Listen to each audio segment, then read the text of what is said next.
Dalam waktu singkat, Blade Curser dan Saltmaster menjadi yang pertama menerobos langit-langit lapisan troposfer, diikuti oleh Felix beberapa kilometer di belakang mereka.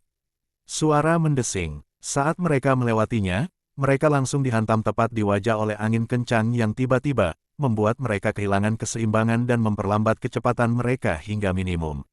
Saat mereka berusaha menyeimbangkan diri, mereka dihantam dari sisi kiri oleh angin kencang lainnya, yang membuat mereka terlempar puluhan meter dari jalur. Angin kencang itu sungguh tidak main-main. Felix memeluk parasut sambil membiarkan dirinya dipermainkan oleh angin. Dalam situasi seperti itu, selalu lebih baik mengikuti arus dan menunggu hasil akhir.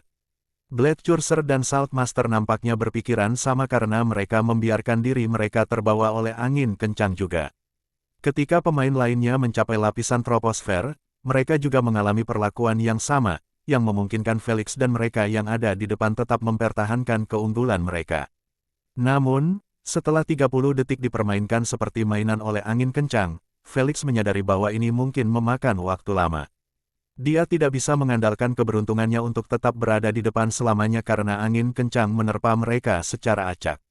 Siapa yang tahu jika seseorang akan terlempar ke bawah oleh angin kencang yang tiba-tiba saat mereka terangkat ke atas.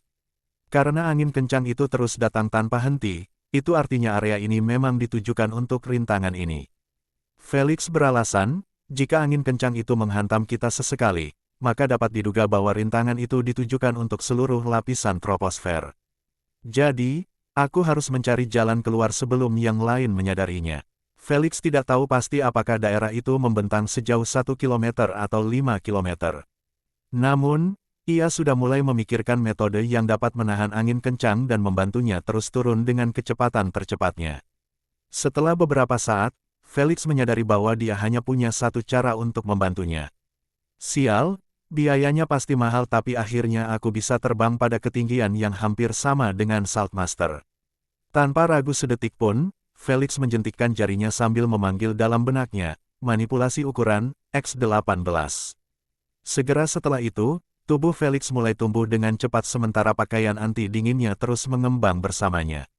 Felix selalu mengenakan pakaian seperti itu karena kemampuannya ini karena dia tidak ingin merobeknya seperti Hulk setiap saat. Astaga, kapan Tuan Tanah bisa menjadi lebih besar dari seekor paus? Mata kain langsung melotot keluar dari rongganya setelah dia melirik layar kecil Felix dan melihat ukurannya yang sangat besar saat ini. Sebelumnya, ia mengomentari perkelahian yang sedang berlangsung di akhir kelompok. Namun, setelah melihat situasi Felix yang membingungkan, ia segera mengalihkan fokus kamera ke Felix. Itu adalah paus biru yang terbang. Oh, itu hanya Tuan Tanah. Tuan Tanah, tenang saja, kau belum pernah melihat pertandingannya sebelumnya. Ini bukan apa-apa. Apakah kemampuannya bisa lebih aneh lagi?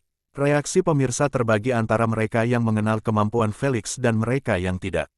Wajar saja jika penonton yang tidak pernah melakukan manipulasi ukuran akan bereaksi seperti itu karena ukuran Felix saat ini 18 kali lipat dari pemain lainnya. Sebagai perbandingan, Blade Curser dan Saltmaster tampak seperti dua semut yang hendak ditabrak seekor gajah. Itu karena rencana Felix berhasil karena beban yang ia dapatkan membuat angin kencang itu tidak bisa mendorongnya sesuka hati. Ini membantunya menjembatani kesenjangan antara dirinya dan keduanya karena mereka belum bergerak dan menyelamatkan diri dari angin kencang. Persetan denganku, Blade Curser tidak ragu untuk menutupi dirinya dengan bola yang terbuat dari tanah liat keras untuk perlindungan terhadap Felix. Namun, dengan melakukan hal itu, angin kencang itu malah berhenti menyerangnya. Hal ini memungkinkannya untuk terus jatuh dengan kecepatan tercepatnya lagi.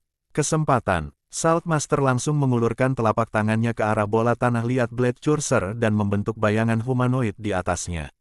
Lalu, dia menutup matanya dan saat dia membukanya, dia terhubung dengan bola tanah liat. Dia tahu dia bisa melakukan hal yang sama pada tubuh Felix yang besar tapi dia tidak bodoh untuk mengulangi kesalahan Blood Merchant. Saltmaster paham bahwa berada begitu dekat dengan Felix adalah arti sebenarnya dari meminta untuk dibunuh. Lagi pula, ia hanya perlu menggunakan medan listrik dan Saltmaster pasti akan merasakan listrik mengalir melalui setiap partikel tubuhnya bahkan jika ia berubah menjadi bayangan hidup. Sebelumnya, sinar emas Felix melukainya, tetapi karena sinarnya tipis, ia dapat dengan mudah menahan rasa sakit dan pulih darinya. Namun, berbeda dengan medan listrik. Namun, ia mungkin berhasil menghindari Felix tetapi itu tidak berarti ia dapat menumpang Blade Courser dengan bebas. Paku tanah liat, teriak Blade Courser sambil melipat tangannya di dalam bola pelindung. Karena dia adalah seorang elementalis tanah, dia dapat merasakan keberadaan Salt Master dengan mudah. Wus-wus, ratusan paku tajam telah menonjol dari permukaan bola, mengubahnya menjadi bola berduri dalam sekejap. Salt Master segera melepaskan diri dari bola itu setelah menyadari mustahil menghindari semuanya. Akan tetapi, dia tidak berencana mundur tanpa melakukan perlawanan yang layak karena dia telah mengubah lengannya menjadi bilah pisau tipis dan tajam serta mencoba mengiris bola tanah liat itu menjadi dua. Peng, sayang, serangannya berakhir dengan kegagalan karena lengannya tidak berhasil menembus lapisan luar bola itu. Suara mendesing. Dengan cepat, Salt Master mengubah dirinya menjadi bayangan hidup dan membiarkan angin melakukan tugasnya dengan membawanya menjauh dari Blade Courser. Salt Master memang hebat dalam penyergapan terhadap target dengan pertahanan yang lemah, tetapi melawan elementalis bumi. Dia sama tidak berdayanya seperti Sensation saat melawannya. Komentar Kain, Felix tidak menghindari membidik Blade Courser tanpa alasan. Dia tahu bahwa pertahanannya akan merepotkan dan hanya membuang-buang tenaganya. Dengan mengalahkannya, dia akan memberikan bantuan kepada Salt Master yang jelas-jelas dilawan oleh Blade Courser. Suara mendesing. Akhirnya aku keluar, pikir Felix sambil merasakan bahwa lintasan angin tidak seacak sebelumnya. Dia segera mengecilkan tubuhnya kembali ke posisi normal dan kembali ke posisi menunduk. Keputusan cepatnya sebelumnya telah membantunya memperkecil jarak menjadi hanya 2 kilometer. Aku harus lebih dekat jika ingin kemampuanku menimbulkan masalah bagi mereka di dalam badai petir. Felix menyipitkan matanya pada tubuh Salt Master yang direkonstruksi puluhan meter jauhnya dari Blade Courser. Keduanya kembali ke keadaan normal tanpa melakukan hal-hal aneh lagi. Felix mengabaikan mereka untuk saat ini dan menatap badai suram yang ada di depan mata mereka. Jika dia harus menebak, dia akan mengatakan bahwa mereka hanya berada 3 kilometer di atasnya. Namun karena angin kencang sebelumnya, mereka telah kehilangan sebagian besar kecepatannya karena melompat keluar angkasa. Ini berarti kecepatan mereka saat ini sama dengan penerjun payung biasa. Namun, mendarat dengan kecepatan mereka saat ini akan membuat salah satu dari mereka terbunuh. Felix yakin bahwa angin kencang itu datangnya seperti itu agar para pemain tidak mencapai tanah terlalu cepat, sehingga merusak lapisan akhir bagi para penonton. Gemuruh, gemuruh. Kini setelah mereka berada di luar zona angin kencang, mereka dapat fokus pada suara guntur yang cukup keras hingga membuat anak kecil kencing di celana karena ketakutan. Para pemain dituntut untuk melaluinya tanpa mati. Jika Krialder tidak tereliminasi, dia pasti akan senang seperti Landlord, kata Kain sambil menyorotkan kamera ke senyum lebar Felix. Itu benar-benar seringai tak tahu malunya. George tertawa kecil. Hehe, Kak Felix pasti lagi ngapain sih di tengah badai kayak gini. Olivia terkekeh senang. Dia benar-benar sudah menempuh perjalanan panjang untuk secara terbuka mendukung Felix dan upayanya membunuh pemain lain. Olivia yang dulu murni bahkan tidak mau membuka matanya selama itu. Sementara itu, pikiran Felix sepenuhnya tertuju pada rencananya di tengah badai petir. Dia telah melalui banyak rintangan untuk akhirnya mencapai satu-satunya area yang menguntungkan dalam permainan. Rencana yang ia buat dalam latihan berdasarkan kemampuan petirnya pasti akan membuat pemain manapun takut memasuki badai petir yang sama dengannya. Selisih 2 kilometer. Mari kita nikmati waktu kita, nona-nona. Felix menjilat bibirnya sambil menatap Salt Master dan Blade Courser yang sudah mencapai tepi badai. Sementara itu, Erebus tidak dapat menahan firasat buruk setelah melihat Lady Sphinx dan Jay. Ermengander tersenyum percaya diri, mewarisi kemampuan Thor. Erebus mengerutkan kening sambil merenung, apa yang mungkin bisa dibuka pada pasif dan aktifnya yang lain. Bukan hanya dia yang menyadari bahwa Felix belum menggunakan setidaknya 3 kemampuan pasif dan 2 kemampuan aktif dalam pertarungannya. Jika dia mencapai sejauh ini tanpa mereka, Erebus tidak tahu apakah dia hanya menyimpannya sebagai kartu gelandangan atau mereka memang tidak berguna dalam situasi seperti ini. Dia akan segera mengetahuinya sekarang. Sudah waktunya untuk mengerahkan seluruh kemampuan.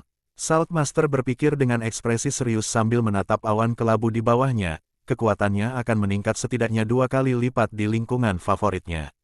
Aku harus fokus pada bertahan hidup terlebih dahulu, lalu mengincar punggungnya. Suara mendesing. Segera setelah mengambil keputusan, Saltmaster menjentikkan jarinya, mengubah dirinya menjadi awan bayangan.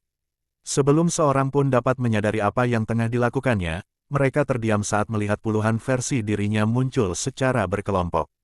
Pada saat ia melewati badai petir, setidaknya ada 70 versi dirinya yang melakukan hal yang sama. Mereka semua berpencar secara acak saat mereka melewati badai petir. Sementara itu, Blood Curser tampaknya mempunyai pemikiran yang sama dengan Saltmaster saat ia menciptakan benteng dari tanah liat coklat di sekelilingnya. Tidak menyangka kurang dari itu. Felix menyeringai tipis melihat usaha bertahan mereka, hanya merasa sedikit terganggu dengan metode Saltmaster. Dia tahu bahwa hal itu mungkin sedikit mempengaruhi rencananya. Gemuruh-gemuruh, Felix berhenti memikirkan hal-hal itu dan menyelam ke dalam badai petir, mengejar Blood Curser. Bagian dalam badai petir itu lembab dan gelap. Namun, ada beberapa kilatan cahaya yang terjadi secara acak di seluruh awan badai yang menerangi area tersebut selama sepersekian detik. Kilatan cahaya itu selalu diikuti oleh suara guntur yang memekakkan telinga. Retakan. Tiba-tiba saja Felix tersambar petir di punggungnya, membuat Olivia dan kakeknya ketakutan. Sebelum mereka dapat mulai mengkhawatirkan kondisinya, Felix tersambar petir putih tebal lainnya yang cukup besar untuk menutupi seluruh tubuh Felix. Lalu, yang lain dan yang lain lagi. Mereka terus menyerangnya, mengabaikan Blood Curser dan puluhan umpan Saltmaster. Mengapa surga seakan-akan ingin menghapus keberadaannya? Kata Sylvia tanpa bisa berkata apa-apa. Dia akhirnya dihukum atas sikap tidak tahu malu dan sikap brengseknya. Olivia bergumam tanpa sadar. George dan yang lainnya tidak tahu komentar apa setelah mendengar alasannya. Tetapi entah bagaimana, mereka merasa bahwa itu mungkin benar. Apakah parasutnya akan baik-baik saja? Leo bertanya-tanya, seharusnya sudah terbakar sekarang. Kenny menggelengkan kepalanya dan menjelaskan, saya telah menonton permainan sebelumnya dengan desain yang sama dan semuanya memiliki parasut yang tahan terhadap bahaya lingkungan dan juga kemampuan pemiliknya. Parasut tersebut hanya dapat rusak akibat serangan pemain lain. Ya, hal itu dilakukan agar pemain memiliki rasa aman saat menggunakan kemampuannya atau saat melewati lingkungan yang berbahaya. Sylvia mendukung. Tepat saat penggemar Felix berencana mengecam game tersebut karena dianggap bias dan hanya berfokus padanya, mereka terkejut saat mengetahui bahwa petir tiba-tiba berhenti menyasarnya, dan membuat mereka dapat menikmati penampilan terbaru Felix. Ia muncul bagaikan dewa guntur karena lidah petir keemasan terus memancar dari setiap inci tubuhnya. Rambutnya sudah kaku sementara muatan listrik terus mengalir melalui setiap helainya. Sementara itu, kulitnya cerah, pupil matanya yang putih hampir tidak terlihat oleh kamera. Mengapa petir itu berwarna emas? Apakah itu kemampuan barunya? Kain bertanya-tanya apa yang ada di pikiran semua orang. Sayangnya, tidak ada yang berhasil mengetahui kemampuan apa yang digunakan Felix. Sebagian besar dari mereka berasumsi bahwa itu adalah kemampuan aktifnya yang keempat, tetapi pada kenyataannya, kondisi Felix saat ini disebabkan oleh gabungan dua kemampuan pasif. Supercharge dan Lightning Attraction. Dia membuka Supercharge setelah mencapai 45% dalam integrasinya. Pasif ini memungkinkannya untuk tidak hanya menyerap petir dengan kecepatan lebih cepat tetapi juga memberdayakan semua kemampuannya dengan petir yang diserap, bukan energi petirnya. Dia tidak pernah mampu melakukannya hanya dengan mutasinya karena dia tidak memiliki manipulasi petir. Namun dengan pasif ini, dia mampu memanfaatkannya sepenuhnya. Sementara itu, Lightning Attraction adalah pasif terbaru yang ia buka pada integrasi 75%. Itulah alasan Felix tersambar petir puluhan kali. Tanpa itu, dia akan terkena serangan rata-rata 1 atau 2 kali, seperti benteng Blood Curser yang terkena serangan baut itu. Sementara itu, 3 umpan Saltmaster telah meledak dalam durasi ini. Alasan mengapa petir tidak membunuh mereka kiri dan kanan adalah karena modifikasi permainan. Hal ini dilakukan agar para pemain tidak terbunuh kiri dan kanan pada saat mereka melewati badai petir meskipun mereka telah memasang perisai. Gila, tanpa berniat membuang-buang waktu, Felix mengaktifkan kemampuan tarikan listrik di lengan kanannya dan mengarahkannya ke benteng tanah liat. Tiba-tiba, busur petir berwarna ungu tebal muncul dari telapak tangan dan langsung melintasi jarak 2 km antara dia dan benteng tanah liat. Hal ini tidak akan mungkin terjadi tanpa penambahan pasif yang memperkuat kemampuannya. Gila, saat dia merasa sudah terhubung dengan benar, Felix menyeringai tipis dan menarik dirinya dengan cepat ke arah benteng tanah liat. Gedebuk. Memanfaatkan momentum itu, Felix memperbesar lengannya yang bertenaga super dan menghantamkannya ke permukaan tanah liat. Pecah. Permukaan tanah liat itu langsung pecah menjadi pecahan-pecahan besar, memperlihatkan bola tanah liat lain di tengahnya. Bajingan itu punya perisai ganda pada dirinya sendiri. Semua ini terjadi dengan kecepatan suara berkat refleks Felix yang secepat kilat, membuat Blade Curser mustahil bereaksi cukup cepat dan melakukan serangan balik. Mari kita lihat bagaimana tempurung kura-kuramu akan bertahan menghadapi ini. Felix menyeringai kecil dan memperbesar dirinya hingga 40 meter, tampak seperti raksasa yang berdiri di atas batu besar kecil. Lalu, dia mengaktifkan medan listriknya. Sialan, mirip seperti bom kilat raksasa yang dilepaskan, tubuh Felix meledak menjadi cahaya yang menyilaukan saat miliaran busur petir emas dilepaskan sekaligus. Mereka langsung melintasi radius setengah kilometer, mengubah awan petir yang gelap dan suram menjadi lebih terang daripada langit di luarnya. Apa-apaan itu? Gumam Willsbread sambil linglung saat ia perlahan-lahan jatuh ke arah badai petir bersama kelompok pemain terbesar. Mereka semua pada awalnya mengira itu adalah sambaran petir besar yang tiba-tiba.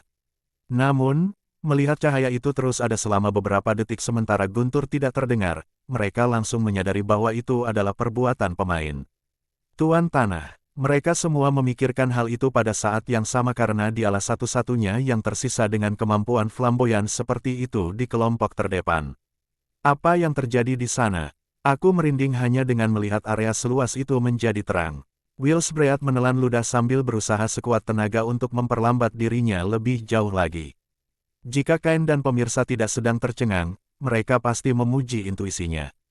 Namun, mata mereka sepenuhnya tertarik pada gambaran tubuh emas Felix yang bersinar seperti bintang di atas benteng Blade Curser yang runtuh. Puff puff puff. Karena area yang terkena dampaknya sangat besar, umpan Saltmaster terus meledak satu persatu setelah tersentuh oleh busur listrik emas. Apa ini? Bagaimana dia masih punya begitu banyak energi untuk melancarkan serangan sebesar ini? Ketenangan Saltmaster benar-benar hancur karena ia terus merasakan umpannya dihancurkan dengan mudah seperti sekawanan kecoa. Dia bisa merasakan bahwa jumlahnya menurun dengan cepat dan jika ini terus berlanjut, tidak akan lama lagi sebelum dia hanya akan memiliki satu atau dua klon. Alhamdulillah, saya memperlambat diri sampai batas maksimal. Saltmaster menyeka dahinya yang berkeringat saat terjun payung sejauh 2 km di atas Felix. Dia berencana untuk berbaur dengan umpannya dan menyelinap ke Felix dengan memperlambat kecepatannya. Ia mengira Felix tidak akan menargetkannya karena ia tidak mau repot-repot mempertimbangkan bahwa Saltmaster akan memperlambat dirinya sendiri di saat kritis seperti itu. Namun, apa yang terjadi setelahnya berada di luar rencana Saltmaster karena dia tidak menyangka Felix benar-benar akan menarik dirinya ke arah Blade Curser. Dengan melakukan itu, mereka akhirnya mengubah posisi. Awalnya Saltmaster merasa terganggu dengan hal ini karena ia mengira jarak 2 km adalah jarak yang sangat jauh. Tapi sekarang, dia tidak bisa berhenti bersyukur karena serangan itu tidak berhasil mengenai dirinya. Dia terlalu berbahaya dalam badai ini, terlalu berbahaya. Saltmaster menarik napas dalam-dalam untuk menenangkan diri dan menyusun rencana. Blade Curser pasti sudah tewas setelah diserang dari jarak dekat. Karena aku akan kehilangan semua umpanku dalam badai ini, Tuan Tanah kemungkinan besar akan berasumsi bahwa aku juga terbunuh oleh serangannya. Tetapi, dia masih memiliki kemampuan penglihatannya, dia pasti akan melihatku. Saltmaster melirik Serenity dan Waterloo yang berada di atasnya dan berpikir, aku hanya bisa menggunakan strategi itu. Jika aku memainkannya dengan benar, aku pasti bisa membuatnya terbunuh. Saltmaster tersenyum dingin sambil menyipitkan matanya ke arah area yang terang namun perlahan meredup. Sedetik kemudian, awan petir itu kembali ke keadaan semula. Namun, situasi di dalamnya benar-benar berbeda dari sebelumnya karena Felix adalah satu-satunya yang tersisa di depan. Benteng Tanah Liat dan Blade Curser tidak punya pilihan lain selain berubah menjadi debu setelah mengalami triliunan volt mengalir melalui mereka. Serangan super semacam ini seharusnya hanya ditujukan pada alam dan makhluk-makhluk kuat. Namun, Felix baru saja melepaskannya saat masih berada di puncak tahap kedua penggantian. Olivia dan penonton manusia lainnya hanya bisa menatapnya dengan mulut ternganga, merasa seperti semua yang mereka ketahui tentang sistem kultivasi mereka telah terbalik. Jika seorang Bloodliner tahap kedua seperti dia sudah dapat melancarkan serangan yang bahkan lebih kuat dari Origin Bloodliner, apakah mereka adalah Bloodliner palsu? Pikiran ini tak dapat tidak mengalir di benak setiap Bloodline yang menyaksikan streaming tersebut. Wuih, sedetik kemudian, stadion meledak menjadi kegaduhan histeris saat para penonton dari berbagai ras saling mengguncang pakaian sambil menunjuk dengan jari gemetar mereka ke gambar terbaru Felix. Dia muncul dari badai petir dengan kilat keemasan berkilauan yang mengalir melalui seluruh tubuhnya. Dia memasang ekspresi tenang sambil terus menoleh ke belakang, jelas mengamati apakah ada yang selamat dari serangan besarnya. Tak lama kemudian, ia melihat satu aura merah berada beberapa kilometer di atasnya.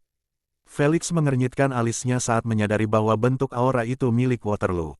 Bagaimana dengan Serenity dan Saltmaster? Mereka tidak terlihat dimanapun. Apakah dia benar-benar mati? Felix tahu bahwa akan sangat sulit bagi Saltmaster untuk bertahan hidup dari serangan itu jika dia terkena serangan itu secara langsung. Jadi, sudah bisa diduga bahwa dia akan mati. Namun, dia masih punya firasat bahwa Master Salt akan bisa menemukan cara untuk bertahan dari serangan itu. Namun, dia melihat dan melihat lagi, namun hanya aura Waterloo yang menyambut matanya. Dia tidak peduli jika Serenity mati saat badai petir karena dia tahu bahwa satu sambaran petir pada waktu yang tepat sudah cukup untuk membunuh pemain yang tidak memiliki pertahanan kuat. Pertahanan fisik Serenity tidak layak disebutkan. Untuk memastikan bahwa dia benar-benar mati, Felix mengaktifkan penglihatan sinar X dan melihat kerangkanya berkibar acak saat jatuh ke bawah. Felix mengabaikan mayatnya dan Saltmaster untuk saat ini dan fokus pada pemain yang baru saja akan memasuki badai petir. Dia melihat hanya 10 pemain yang tertinggal. Beberapa dari mereka membawa parasut sementara yang lain berusaha sekuat tenaga untuk mengamankan satu dari yang lain. Felix tidak lagi ambil pusing dengan mereka karena mereka tidak dianggap sebagai ancaman baginya dengan jarak yang begitu jauh di antara mereka. Felix segera fokus mencoba untuk sampai ke tanah secepat mungkin tanpa diketahui bahwa Saltmaster adalah orang yang menyergap Serenity di dalam badai petir, membunuhnya seketika. Dia melakukan itu untuk membuat bayangan pada mayatnya dan bersembunyi di dalamnya. Selama dia berada dalam bayangan, dia tidak dapat dilihat oleh penglihatan apapun karena dia memastikan untuk memisahkan bayangan itu dari dunia luar. Itu seperti menciptakan dunia bayangan kecil yang terpisah hanya untuk dirinya sendiri. Bagus, sepertinya dia belum menemukan jalan keluarnya. Master Salt berkata dalam benaknya, langkah pertama sudah selesai. Sekarang aku hanya perlu menunggu kesempatan yang tepat untuk menyergapnya dengan segala yang kumiliki. Padahal, aku hanya punya waktu 28 detik sebelum mayat itu disingkirkan oleh Ratu, yang akan merusak rencanaku. Aku harus bergerak sebelum itu. Saat pikiran itu terlintas di benaknya, mayat itu telah keluar dari badai petir, memperlihatkan kepada semua orang bahwa tubuhnya hangus hitam. Ketika Felix berbalik dan memeriksanya lebih dekat, dia tidak menemukan luka lain selain bekas terbakar sambaran petir. Dia bukan orang bodoh yang tidak bisa menebak bahwa Saltmaster menggunakan strategi yang sama yang membunuh Sensation. Namun, tidak peduli seberapa banyak dia mengintip ke dalam tubuhnya, dia tidak dapat menemukan bayangan apapun. Sialan, seluruh mayatnya hitam legam, tidak mungkin tahu apakah Saltmaster telah memberikan bayangan padanya atau tidak. Felix menggerutu dalam hati dan memutuskan, lebih baik aku mengawasinya sebelum dia menghilang. Caca, caca, tiba-tiba, monolog Felix terganggu oleh suara burung berisik yang datang dari timur. Ketika dia melihat ke samping, dia dikejutkan oleh pemandangan kawanan besar burung putih yang menutupi seluruh langit. Mereka tidak membidiknya tetapi 1 kilometer di bawahnya, membuatnya menyadari bahwa saat ia mencapai area itu, ia akan bertabrakan dengan mereka. Kawanan ini tidak hanya membidiknya, tetapi juga Waterloo di atasnya. Pasti ada kawanan lain yang siap saat para pemain keluar dari badai. Kesempatan. Sementara itu, Saltmaster langsung terseret setelah melihat kawanan itu. Dia mengerti bahwa dia telah menerima kesempatan yang sempurna untuk bergerak dan dia tidak berencana untuk tersedak sekarang dan di sini. Rintangan ketiga dan terakhir sudah tiba. Serangan burung. Kain berkata dengan penuh semangat, kebanyakan burung akan pergi setelah tabrakan tetapi beberapa dari mereka akan tetap tinggal untuk mengganggu para pemain tanpa henti sampai mereka berhasil menyingkirkannya. Astaga, saat Kain selesai memberikan komentarnya, Felix terlihat di layar tengah mengaktifkan medan listriknya, dengan jelas berencana untuk menggoreng burung manapun yang mendekatinya. Celakanya, usahanya membantunya melewati gelombang burung pertama, Tetapi mereka terus berdatangan dan datang ke arahnya hingga beberapa dari mereka berhasil menembus medan listrik dengan jumlah yang sangat banyak. Hahaha, colek matanya. Itu dia, manis. Di matanya. Sementara itu, Asna sedang melakukan karya wisata sambil melihat Felix diganggu oleh burung-burung. Tusukan mereka sama sekali tidak menyakitinya, tetapi itu lebih dari sekadar pengalaman yang menyebalkan. Sementara ia sibuk berenang di lautan burung itu, sebuah bayangan merayap cepat ke arahnya. Ia berpindah dari satu burung ke burung lainnya, dan sama sekali diabaikan oleh burung-burung itu. Tidak seperti Felix, Kain dan para penonton dengan mudah melihatnya karena bersinar terang. Kain melakukannya agar tidak kehilangan lokasi Saltmaster. Pemilik rumah dalam bahaya besar. Kain memfokuskan kamera pada bayangan hitam yang merayap dan berseru, sepertinya pemilik rumah tidak memperhatikannya. Dengan burung-burung yang mengalihkan perhatiannya, Tuan Salt benar-benar memiliki peluang sempurna untuk membunuh pemilik rumah. Olivia, Robert, dan semua teman dekat Felix mulai menunjukkan tanda-tanda khawatir setelah mendengar komentar Kain. Mereka dapat melihat bahwa Felix memang tidak memperhatikan sekelilingnya. Mengingat bagaimana Sensation ditangani, membuat mereka mengerti bahwa situasi Felix lebih dari sekadar suram. Yang dibutuhkan Saltmaster adalah mendekati Felix dan membungkusnya di dalam bola bayangan itu. Lalu, pisahkan bagian-bagian tubuhnya seperti Sensation. Namun, melihat medan listrik masih aktif membuat mereka percaya bahwa Saltmaster tidak akan berani mendekati Felix seperti itu. Dia akan segera mencapainya. Ini dia. Kain membelalakkan matanya ke layar tanpa berbicara lebih jauh, mengetahui bahwa penyergapan itu bisa dimulai dan berakhir dalam sepersekian detik. Tepat seperti dugaannya, Saltmaster telah muncul di atas seekor burung tepat di luar medan listrik Felix dan menciptakan pedang keras raksasa yang gelap. Ia juga mampu mengeraskan materi gelap yang menciptakan bayangannya. Meskipun, hal itu akan menghabiskan banyak energi untuk mewujudkannya. Itu karena bayangan tidak dimaksudkan untuk menjadi padat, sehingga lebih sulit untuk mencapainya daripada elemen lainnya. Mengetahui bahwa tenaganya terkuras habis, Saltmaster mengayunkan pedangnya seketika, menebas puluhan burung di jalannya dan mencapai dada Felix dalam sepersekian detik. Dia benar-benar tidak mati. Felix menyeringai tipis saat melihat pedang yang berada setengah meter dari dadanya. Itu bergerak sangat lambat di matanya karena dia selalu siap untuk memasuki mode supersoniknya kapan saja. Dia bukan orang bodoh yang lengah di saat kritis seperti itu. Saat ia melihat tetesan darah yang berterbangan di mana-mana, Felix dengan cepat mengubah posturnya dengan mencondongkan tubuhnya ke belakang. Hal ini memungkinkannya untuk keluar dari lintasan pedang. Saat pedang itu melesat ke belakangnya, Felix telah menoleh dan menatap tepat ke arah mata Saltmaster yang tidak memiliki pupil. "Selamat tinggal," ucapnya dalam hati sambil mengaktifkan Torch Ordnance. Ia masih memiliki 2 paku lagi yang ia simpan hanya untuk Saltmaster. Gila, saat dia menembak, Felix mematikan mode supersoniknya, membiarkan matanya memproses dunia pada kecepatan normal. Hal ini memungkinkan dia melihat bahwa sinar keemasan telah menembus dada Saltmaster. Tepat saat dia ingin tersenyum, ekspresinya menegang setelah melihat Saltmaster telah meledak menjadi awan materi gelap.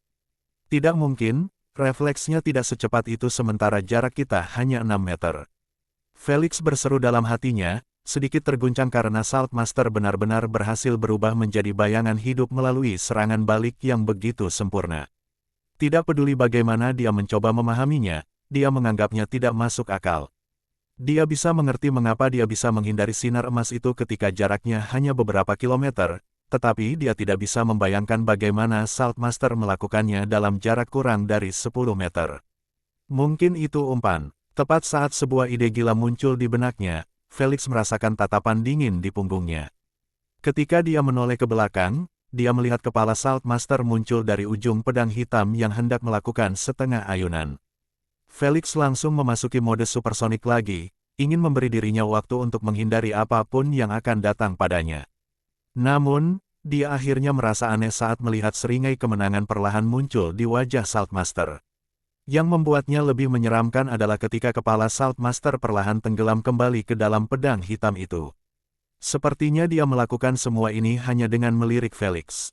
Apa yang dia? Sebelum Felix sempat mencoba memahami apa yang terjadi, ia merasa sedikit berat di perutnya. Ketika ia melihat ke bawah, ia terkejut setengah mati. Parasutnya telah hilang. Bajingan, Felix mengumpat keras dengan mata merah setelah menyadari bahwa ia telah dibodohi. Seluruh rangkaian penyergapan itu terlintas tepat di depan matanya, membuatnya paham bahwa Saltmaster tidak pernah berencana membunuhnya. Melainkan mencuri parasutnya. Dia tidak tahu kalau itu dikirim ke alam bayangan tapi dia tahu itu sudah hilang. Dia sama sekali tidak dapat merasakan kehadirannya, seolah-olah dia telah berteleportasi ke tempat lain. Mengetahui bahwa ia akan mendapat masalah besar jika ia tidak memiliki parasut, Felix segera mengambil keputusan untuk membunuh Saltmaster. Dia mengerti bahwa saat dia meninggal, kemampuan apapun yang dia gunakan akan nonaktif dengan sendirinya dan mengembalikan parasutnya. Namun, saat ia melihat sekeliling dalam mode supersoniknya, ia tidak berhasil menemukan Saltmaster. Burung-burung yang berbondong-bondong di atasnya tidak membuat pencariannya menjadi lebih mudah karena mereka terus menghalangi penglihatannya. Sial, dia bisa saja terhubung dengan burung manapun dalam kawanan ini. Felix mengumpat saat membayangkan bahwa Master Salt mungkin benar-benar bisa keluar hidup-hidup dari sini. Dia tahu bahwa mustahil baginya untuk menemukannya jika dia tetap terhubung dengan burung sebagai bayangan. Jika aku tidak dapat menemukanmu, maka aku akan menghancurkan semuanya sekaligus. Segera setelah dia menelepon, dia menonaktifkan mode supersoniknya karena dia ingin menyimpan sisa petir untuk nanti. Saltmaster telah mengalahkan Landlord dengan permainannya yang hebat. Kain berkomentar dengan ekspresi gembira, tanpa parasut, Landlord ditakdirkan untuk menempelkan seluruh tubuhnya ke tanah. Mengapa dia mengangkat lengannya? Para penonton yang tadinya berteriak keras langsung terdiam setelah menyadari kilatan biru mulai keluar dari mata Felix sementara kedua tangannya terentang ke arah awan petir. Tepat saat mereka mulai bertanya-tanya tentang postur tubuhnya, Felix berteriak dengan marah, panggilan petir. Gemuruh-gemuruh. Tidak ada yang keluar dari tangannya. Namun, awan petir itu menanggapi teriakannya dengan 2 kali suara gemuruh yang memekakkan telinga. Saltmaster yang tengah berpindah dari satu burung ke burung lain yang menjauh dari Felix, tak dapat menahan diri untuk tidak mengeluarkan satu matanya dari balik bayangan dan memeriksa awan petir yang tiba-tiba bersuara keras. Dia menyadari bahwa dia berada hampir 1 kilometer di bawahnya dan awan petir biasa seharusnya tidak bergema sekeras ini. Celakanya, ia seharusnya menyimpan rasa ingin tahunya itu untuk dirinya sendiri karena saat ia melihat awan petir itu, ia merasakan ketakutan yang amat sangat. Awan petir itu berputar pada porosnya, menciptakan lubang besar yang memperlihatkan kilatan petir yang menyambar dengan dahsyat. Para pemain malang di dalam tidak tahu apa yang menyambar mereka karena jumlah petir yang menyambar mereka telah meningkat dari 2 atau 3 menjadi puluhan petir yang menyambar terus-menerus. Beberapa dari mereka perisainya hancur total setelah serangan kelima, membuat mereka memakan sisanya langsung di kulit mereka. Mereka bahkan tidak bisa berteriak karena listrik telah melumpuhkan mereka. Ketika itu terjadi, kematian mereka sudah pasti. Wus-wus. Saltmaster hanya bisa menatap dengan mata terbelalak ke arah mayat-mayat pemain yang berjatuhan dan hangus berwarna hitam, tampak seperti hujan mayat. Pemandangan itu juga mengguncang para penonton sampai ke akar-akarnya, membuat mereka semua terdiam sekaligus. Yang tidak mereka ketahui adalah bahwa semua ini hanyalah hasil sampingan dari persiapan kemampuan aktif ketiga Felix Lightning Call Asteris. Gemuruh-gemuruh. Oh tidak, aku harus meninggalkan tempat ini. Sepertinya Saltmaster telah mengetahuinya setelah melihat ratusan petir berkumpul di pusat awan petir yang berputar, menciptakan semacam jaringan petir. Celakanya, saat ia menyadarinya, persiapannya sudah selesai. Yang terjadi kemudian adalah sambaran petir besar yang bergerak dari pusat awan petir dan berakhir saat menyentuh Felix. Tak terduga, lalu, ia menghilang, meninggalkan suara menggelegar dan abu dari setiap makhluk yang terperangkap di jalur atau radius serangannya. Kawanan burung, mayat pemain, Waterloo, dan terakhir Saltmaster yang akhirnya menerima nasib yang sama seperti burung yang terhubung dengannya. Pemusnahan mutlak. Setelah suara gemuruh itu bergema, hanya Felix dan beberapa pemain yang ketakutan yang tersisa dalam permainan. Nafas liar merupakan salah satunya karena ia muncul dari awan petir dengan banyak luka namun masih hidup karena berubah wujud menjadi binatang yang memiliki ketahanan tinggi terhadap petir. Monster, aku bersekutu dengan monster sialan. Wilsbread merasa bulunya berdiri saat melihat tatapan dingin Felix yang ditujukan pada semua orang di atasnya. Dengan muatan listrik yang mengalir di sekujur tubuhnya, tatapan itu cukup untuk membuat takut para pemain yang masih hidup. Mereka semua memutuskan untuk memperlambat laju mereka untuk menjaga jarak dari Felix sampai mereka mengetahui situasinya. Sementara itu, Kain dan para penonton hanya bisa membuka mulut mereka lalu menutupnya lagi, tidak tahu bagaimana harus bereaksi atau berkomentar atas pertunjukan kekuatan dewa seperti itu. Setiap kali Felix menunjukkan kemampuannya, mereka mengira itu adalah serangan terkuatnya. Tapi, bajingan itu terus mengeluarkannya satu demi satu seperti mereka adalah sekumpulan permen. Pada titik ini, mereka benar-benar terlalu mati rasa untuk bereaksi, tidak seperti penggemar Felix yang memulai nyanyian baru, meneriakkannya dengan suara kering mereka.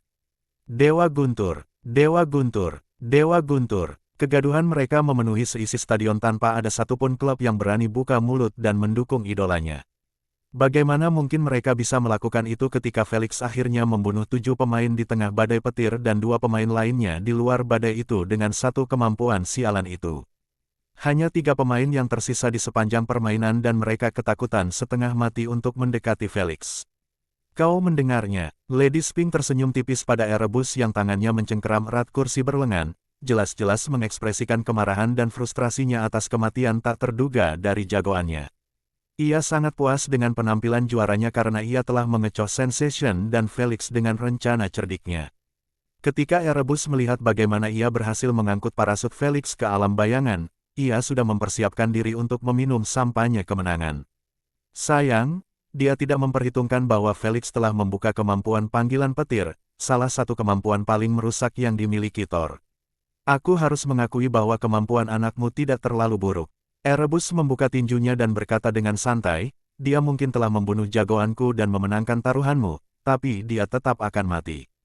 Lady Spink dan J.R. Mungander tahu bahwa dia sedang berbicara tentang parasut Felix yang diangkut ke alam bayangan.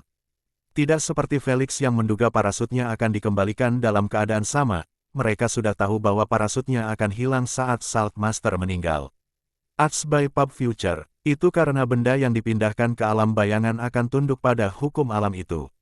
Mereka tidak ramah sedikit pun terhadap apapun yang bukan bayangan atau memiliki ketertarikan besar terhadap elemen tersebut. Salt Master tidak perlu khawatir parasutnya akan rusak di dalam karena ia terus melindunginya sejak ia memindahkannya. Namun sekarang, kedua parasut telah terlempar ke dunia luar dalam kondisi yang tidak dapat dipulihkan, membuat Felix menyadari situasi buruk yang dialaminya. Para penggemar Felix yang bersorak sekeras-kerasnya sambil menggunakan beberapa gadget, berhasil menyadari bahwa Felix saat ini sedang menyelam tanpa parasut. Ya Tuhan, oh tidak, apa yang terjadi dengan parasutnya? Kegembiraan mereka langsung mereda saat gelombang kengerian menguasai pikiran mereka. Pemimpin Emma hampir pingsan di tempat saat dia menyadari bahwa Felix tidak memiliki satupun kemampuan yang dapat membantunya menghindari tabrakan. Tidak satupun. Hanya tinggal 2 kilometer lagi sebelum Landlord mencapai tanah. Teriak Kain, dia tidak memiliki parasut atau kemampuan untuk menyelamatkannya dari kecelakaan itu. Para pemain di atasnya telah menyadari situasi mengerikan yang dialaminya saat ini dan mereka melakukan segala cara yang mereka bisa untuk menghindari mendekatinya. Mereka adalah satu-satunya harapannya dan mereka tidak berencana memberinya kesempatan untuk pulih. Kain menunjuk nafas liar dan berkata, bahkan sekutunya menjaga jarak. Sementara itu, tim bumi yang sedang merayakan telah terdiam membisu karena yang terdengar hanya suara-suara menelan ludah di seluruh area. Mereka semua tetap diam di tempatnya sambil menatap tanpa berkedip ke arah Felix yang terus terjatuh dengan kecepatan paling lambat yang mungkin. Apakah saudara Felix akan baik-baik saja? Olivia tergagap. George dan yang lainnya melirik ke arahnya dan menggelengkan kepala sedikit. Mereka ingin berbohong dan memastikan bahwa Felix akan melakukan keajaiban dan selamat dari kejatuhan, tetapi mereka tidak dapat menemukan caranya. Felix memiliki kemampuan elemen racun dan petir. Dari persenjataan yang ia perlihatkan, mereka yakin bahwa peluangnya untuk bertahan hidup sangatlah kecil. Di mata mereka, satu-satunya harapannya untuk selamat dari terjatuh adalah dengan menggunakan pasir biru anti-gravitasi dan berselancar di atasnya tepat sebelum ia menabrak tanah. Itu akan cukup untuk mengatur ulang kecepatannya dari jatuh sejauh 10 km menjadi hanya 50 atau 20 meter, tergantung padanya. Namun, melihat bahwa dia tidak menggunakannya dalam permainan sebelumnya atau permainan ini membuat mereka mengerti bahwa Felix telah menggantinya dengan kemampuan petir. Dia tidak memiliki manipulasi pasir untuk membuatnya juga. Tolong selamat. Olivia berdoa dengan tangan terlipat dan mata berkaca-kaca setelah menyadari bahwa situasinya benar-benar tidak ada harapan. Saat ini, Felix sedang menggali pikirannya untuk mencari jawaban sambil mengaktifkan mode supersonik untuk memberi dirinya lebih banyak waktu untuk berpikir. Dalam beberapa detik itu, dia sudah menghilangkan beberapa metode yang bisa membantu menghindari wajahnya terciprat ke tanah. Yang pertama, memperlambat dirinya semaksimal mungkin dan menunggu hingga pemain lain membuka parasutnya, lalu menggunakan tarikan listriknya yang kuat untuk menumpang kendaraan bersama mereka. Namun, ia menghilangkannya karena ia tidak tahu apakah parasut itu akan mampu menahan berat mereka berdua. Ditambah lagi, siapa tahu apakah listrik yang diberdayakan itu tidak akan membakar parasut itu. Terlalu berisiko dan jika dia gagal, dia tidak akan mempunyai kesempatan lagi karena dia akan terlalu dekat dengan tanah. Solusi kedua adalah menyerah begitu saja dengan menggunakan kupon menyerah. Sang ratu akan memindahkannya keluar dari permainan dengan aman. Karena ia mempunyai kupon pengecualian kekalahan tingkatan ditambah kupon penyelamat kemenangan beruntun, ia dapat keluar dari permainan tanpa kehilangan kemajuan apapun. Selain itu, ia telah mengeliminasi Saltmaster yang berarti harta karunnya tetap aman meskipun ia kalah dalam permainan. Jadi, ini sebenarnya adalah pilihan terbaik dan teraman untuk diambil. Namun, Felix tetap menyingkirkannya karena ia sangat yakin bahwa seseorang tidak boleh menyerah sebelum ia benar-benar menggunakan semua pilihannya. Aku hanya perlu menemukan cara untuk mengatur ulang kecepatanku dan aku tidak memerlukan parasut untuk mendarat. Felix merenung dalam-dalam. Apa yang kumiliki yang dapat membantuku mencapainya? Felix mulai memikirkan setiap kemampuan yang dimilikinya beserta kombinasinya, ingin mencari cara yang mungkin untuk mengatur ulang kecepatannya. Setelah menghabiskan beberapa detik menghilangkan beberapa kombinasi, matanya tiba-tiba menjadi cerah setelah menemukan kombinasi yang memiliki peluang sukses tinggi. Jika aku mencobanya, itu akan sangat berisiko dan menyakitkan, sekalipun aku berhasil. Felix menarik napas dalam-dalam dan mengangguk pada dirinya sendiri. Aku bisa menahan rasa sakit, aku hanya perlu berhasil. Felix tidak khawatir mati jika dia gagal karena dia selalu bisa memanfaatkan kupon penyerahan di detik terakhir. Suara mendesing. Apa yang terjadi di sini? Seru Kain kaget setelah melihat Felix tiba-tiba mengubah posturnya menjadi menukik tajam, meningkatkan kecepatannya 10 kali lipat.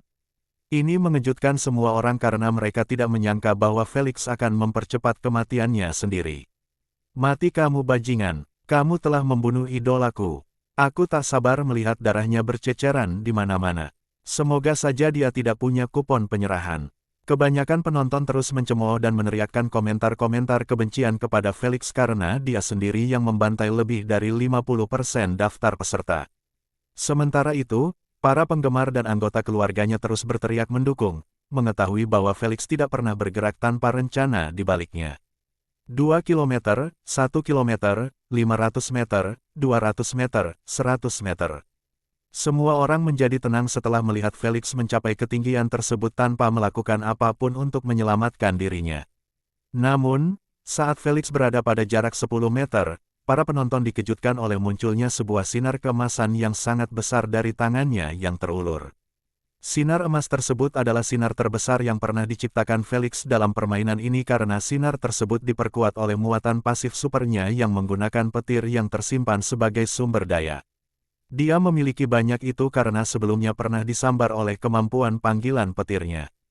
BOOOOMM. Sebelum para penonton dapat memahami kemunculannya, sinar keemasan itu telah menghantam permukaan tanah, menghancurkan sebagian tanah tetapi tidak berhasil menembus kedalaman 2 meter. Hasilnya adalah terciptanya kekuatan tandingan yang mencapai lengan Felix yang terentang dan mengirimkannya ke seluruh tubuhnya, mematahkan sebagian besar tulangnya dalam prosesnya. Namun, Felix tidak peduli dengan rasa sakit itu karena ia terlalu gembira dengan kenyataan bahwa tubuhnya telah tergantung 10 meter di atas tanah. Kecepatannya berhasil dikembalikan ke nol. Momentum 10 km yang bisa membunuhnya telah ditangani dengan benar. Dia benar-benar melakukannya, teriak Kain kaget. Saat sinar emas itu menghilang, Felix terjatuh dari ketinggian 10 meter ke tanah dan mendarat terlentang. Duuk, arg, meskipun hanya jatuh dari ketinggian 10 meter, kerusakan yang ditimbulkannya meningkat hingga 500%. Felix merasakan sakit yang sama seperti jatuh dari ketinggian 50 meter. Dengan tulang-tulangnya yang sudah patah, rasa sakit yang ia rasakan selama kontak akan membuat siapapun meminta pelepasan cepat. Namun dengan toleransi Felix yang tidak normal terhadap rasa sakit, ia hanya menjerit dalam hatinya seperti babi yang hendak disembelih, membuat Asna menutup telinganya karena jengkel. Yang menyedihkan, ia hampir sepenuhnya kering, tidak memiliki cukup energi untuk menyembuhkan dirinya dengan cepat dan menghilangkan rasa sakitnya. Sementara dia meringis tanpa bisa menggerakkan satu jari pun, Kain dan para penonton hanya bisa menatapnya dengan mata terbelalak, tidak berani percaya bahwa dia benar-benar masih bernapas. Para pembenci terdiam sementara penggemarnya hanya bisa gemetar di tempat dengan pipi memerah dan mata berbinar. Mereka merasakan dorongan untuk memuja Felix setelah dia akhirnya tidak mengecewakan mereka seperti dalam permainan sebelumnya. Meski di layar ia tampil bak boneka rusak dengan pakaian robek dan tulang mencuat dari luka menganga, di mata mereka, ia tampil 100 kali lebih agung dibanding para pemain di atasnya dengan parasut terbuka penuh. Pemain tersebut juga terkejut dengan perubahan situasi yang tiba-tiba karena mereka mengira permainan akan menjadi pertarungan 3 arah melawan diri mereka sendiri setelah Felix akhirnya mati atau berhenti.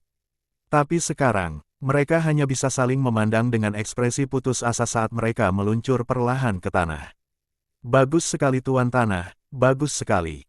Merupakan suatu kehormatan untuk bersekutu dengan Anda. Wilsbread menyampaikan pujian kepada Felix melalui Ratu. Celakanya, Felix bahkan tidak mendengarnya dengan jelas karena ia sedang fokus pada kapan permainan akan berakhir untuk membebaskannya dari penderitaannya. Selamat kepada sang juara Tuan Tanah karena menjadi pemain pertama yang menyentuh tanah. Untungnya, setelah Kain gagal menyuarakan pengumuman tersebut, sang ratu memutuskan sendiri untuk mengakhiri permainan. Segera setelah pengumumannya bergema di dunia permainan, Felix dan yang lainnya telah disembuhkan kembali ke bentuk puncaknya dan diteleportasi ke stadion. Dewa Guntur, Dewa Guntur, Dewa Guntur. Saat Felix membuka matanya, ia mendapati dirinya tengah menikmati alunan nyanyian harmonis yang menggelegar di seluruh stadion. 3 pemain yang tersisa tersenyum pahit dan menundukkan kepala tanda kalah, bahkan tidak berani melambaikan tangan ke arah penggemar mereka yang terdiam. Para penggemar Felix telah mengubah stadion menjadi milik mereka sendiri. Hal ini jarang terjadi di UISG karena sebagian besar pemain keturunan biasanya merupakan pemain tambahan dengan peluang terendah untuk tampil spektakuler. Kain tidak membiarkan penggemar Felix mencuri cahaya darinya karena ia langsung melompat dari bunga teratai dan berteriak di udara, "Para wanita dan tuan-tuan, berikan tepuk tangan terkeras kepada juara kalian." Wuih, tepuk-tepuk. Meskipun sebagian besar pemirsa membenci keberanian Felix karena membunuh idola mereka, mereka tetap memberinya tepuk tangan meriah atas hiburan yang diberikannya. Beberapa di antara mereka bahkan mulai berpikir untuk menjadi penggemarnya setelah menonton kedua penampilannya di kedua pertandingan tersebut. Ras lain bergabung dengan fan klub manusia. Pemimpin Emma pasti akan sangat gembira. Sementara Felix melambaikan tangannya ke arah penggemarnya dengan senyum tipis terukir di wajah tampannya, Erebus dan J. Ermengander saat ini sedang berjabat tangan. Harus kuakui, itu adalah tontonan yang menghibur.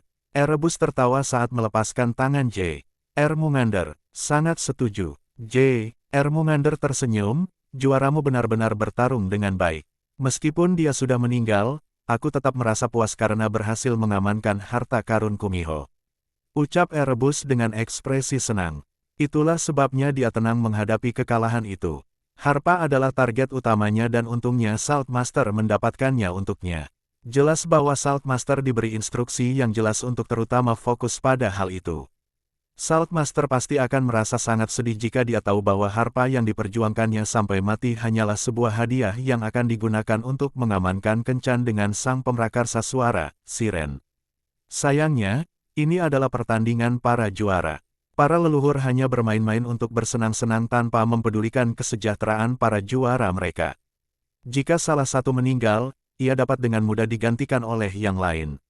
Tanpa diminta, Erebus mengirimkan 2 harta karunnya kepada Lady Sphinx melalui email sambil bertanya dengan santai, apakah kamu berencana untuk berpartisipasi dalam permainan kustom primogenitor tahunan? Berdasarkan penampilannya, dia mungkin akan bertahan dan memperoleh pengalaman melawan para elit dari setiap primogenitor. Lady Sphinx melirik Felix, yang sedang diwawancarai Kain, dan berkata dengan tenang, kami belum memutuskan apakah akan mengizinkannya berpartisipasi atau melewatkannya. Begitu ya, sebaiknya kau ikut berpartisipasi jika kau ingin mengamankan sebanyak mungkin monolit. Erebus meninggalkan satu komentar terakhir sebelum hancur menjadi partikel cahaya. Lady Sphinx tidak menanggapinya karena matanya masih tertuju pada Felix. Dia sudah tahu bahwa setiap tahun para leluhur mengadakan 3 jenis permainan yang hanya mengikut sertakan para juara. Permainan tersebut berbasis individu, tim berisi 3 orang, dan tim berisi 5 orang. Format permainan tim adalah untuk primogenitor dengan beberapa juara. Jadi, semua orang kecuali dia dan J.R. Mungander. Meskipun, beberapa primogenitor dapat membuat sebuah tim. Bagaimana dengan permainan khusus perorangan? Dia benar-benar belum memutuskan apakah Felix akan ikut serta. Dia tahu bahwa permainan primogenitor tidak memperbolehkan penggunaan kupon penyerahan. Jadi, saat dia akhirnya berada dalam situasi yang tidak ada harapan, dia hanya bisa mati. Dia mengerti bahwa dia akan menghadapi banyak sekali situasi hidup dan mati dalam permainan itu. Lagi pula, para juara yang berpartisipasi dalam acara tahunan tersebut minimal akan menduduki peringkat sebagai pemain platinum puncak. Akan ada kehadiran juara peringkat berlian. Felix sudah berjuang untuk menghadapi Saltmaster. Sekarang bayangkan permainan dengan 100 monster yang masing-masing memiliki elemen dan primogenitornya sendiri yang mendukungnya. Itu liga yang sama sekali berbeda. Tidak perlu membuat keputusan sekarang, masih ada waktu setengah tahun sebelum acara itu diselenggarakan. J.R. Mungander memijat lehernya sambil berkata dengan tenang, kekuatannya akan meningkat secara signifikan saat itu. Tetap saja, dia akan kehilangan tangki darurat asna dan harus mengelola energinya secara efisien atau menemukan metode untuk meningkatkan tangkinya secara signifikan. Kata Lady Sphinx, "Yah, tidak banyak yang bisa dilakukan ketika kemampuannya hampir menguras habis semua energinya setiap kali ia menggunakannya." J.R. Mungander mendesah, kemampuannya adalah milik leluhur sehingga energinya tidak akan pernah cukup untuk mengeluarkan potensi penuhnya kecuali ia mencapai level kita. Benar, Lady Sphinx mengetukkan jarinya di dagunya sambil berpikir. Dia pasti berbohong jika mengatakan tidak ingin Felix berpartisipasi dalam acara tersebut. Lagi pula, pemenang dalam permainan individu akan membawa pulang semua hadiahnya. Jika permainan itu punya 100 juara, berarti akan ada 100 harta karun yang dipertaruhkan. Jika dia berhasil mendapatkannya, tidak akan sulit menukarkannya dengan monolit yang dia kumpulkan. Tentu saja, para juara memiliki kumpulan hadiah mereka sendiri yang ditentukan untuk kemajuan mereka, bukan harta karun yang tidak berguna pada level mereka. Jadi, acara itu memang merupakan pengalaman yang berharga. Setelah menghabiskan beberapa detik memikirkannya, Lady Sphinx menganggukkan kepalanya dan memberitahu, "Saya telah memutuskan untuk membuat resep ramuan yang khusus ditujukan untuk Felix saja." "Mengapa membuat resep baru?" J.R. Mungander bertanya-tanya, "Tidakkah kau punya beberapa ramuan yang dapat meningkatkan energinya dalam persediaanmu?" "Tidak, ramuan itu tidak akan mempan padanya." Lady Sphinx menjelaskan, "Jika dia masih manusia biasa, maka aku punya ramuan yang tepat untuknya. Namun, sekarang dia adalah setengah pemakan. Aku perlu mempertimbangkan jantungnya yang lain dalam resep itu agar ramuan itu tidak akan berbenturan dengannya dan menyebabkannya terkena serangan jantung ganda yang serius." "Aku mengerti." J.R. Mungander terdiam sejenak dan tak dapat menahan tawa, "Tidak kusangka kau benar-benar akan melakukan sejauh ini untuknya." "Tidak," kata Lady Sphinx dengan tenang, "aku melakukan ini untuk diriku sendiri. Jika dia menang, aku akan mendapatkan puluhan harta karun yang akan meningkatkan peluangku untuk mengumpulkan monolit. Jika dia kalah, setidaknya dia akan memiliki cukup kekuatan untuk bertahan hidup dan mencoba lagi tahun depan. Jika aku akan mengirimnya ke pertandingan yang sulit seperti itu, dia harus benar-benar siap." Lady Sphinx menambahkan, "Ditambah lagi, dia akan membayar ramuan itu." "Haha, begitulah." J.R. Mungander tertawa, "Membodohiku sejenak karena kau mulai memberikan hadiah." "Diam." Bibir Lady Sphinx berkedut sedikit saat dia berdiri. Kemudian, dia berteleportasi menjauh, meninggalkan J.R. Mungander yang masih tertawa sendiri. Setengah jam kemudian, Felix baru saja selesai mandi di dunia nyata dan pergi duduk di kamar tidurnya. "Ratu, tolong buka daftar penghasilanku dan tampilan profilku." Felix meminta seperti biasa. Keinginan menang. Total pendapatan streaming 1%, 150 miliar SC, dengan pajak. Judul unik, Serangan Meteor. Poin game yang dikumpulkan solo, 4.400 GP. Ohohoho, Kurasa banyak sekali manusia yang menonton pertandingan ini. Felix menyeringai gembira setelah melihat jumlah pendapatan yang diperolehnya dari streaming. Felix tahu itu cukup banyak karena sebagian besar pemirsa sebenarnya menonton dari situs web bajakan di jaringan gelap atau aliran bersama seperti metode yang digunakan tim bumi. Jadi, meskipun triliunan manusia menonton pertandingannya, dia tahu bahwa hanya sebagian kecil saja yang benar-benar merupakan penonton berbayar yang ingin mendukung idola mereka. Sgallions mengetahui tentang metode menonton ilegal tersebut dan tetap tidak mengambil tindakan untuk menyingkirkannya karena mereka paham bahwa yang terpenting bukanlah uang melainkan jumlah pemirsa dan minat terhadap platform tersebut. Mereka yang punya uang lebih suka membayar. Mereka yang tidak punya uang, mereka tetap tidak akan repot-repot membayar untuk menonton setelah aliansi menyingkirkan metode ilegal.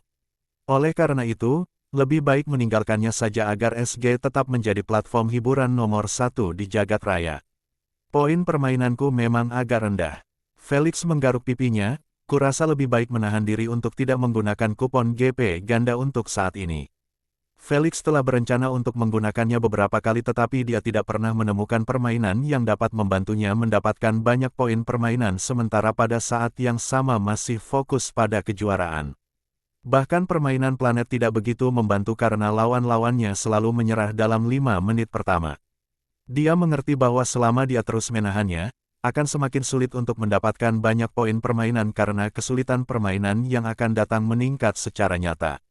Misalnya, dalam permainan ini, Felix terpaksa menyerahkan kotak rampasan hanya agar keunggulannya tetap stabil karena ia tahu bahwa ia akan menjadi incaran berat jika berani mengambilnya. Jika aku mengumpulkan lebih dari 7.000 GP di game berikutnya, aku akan menggunakannya. Felix memutuskan dengan tegas dan meminta, "Ratu, tolong tunjukkan profilku." Nama peserta, tuan tanah yang belum dibayar. Usia, alamat, tingkat integrasi, platform SG, permainan supremasi individu universal.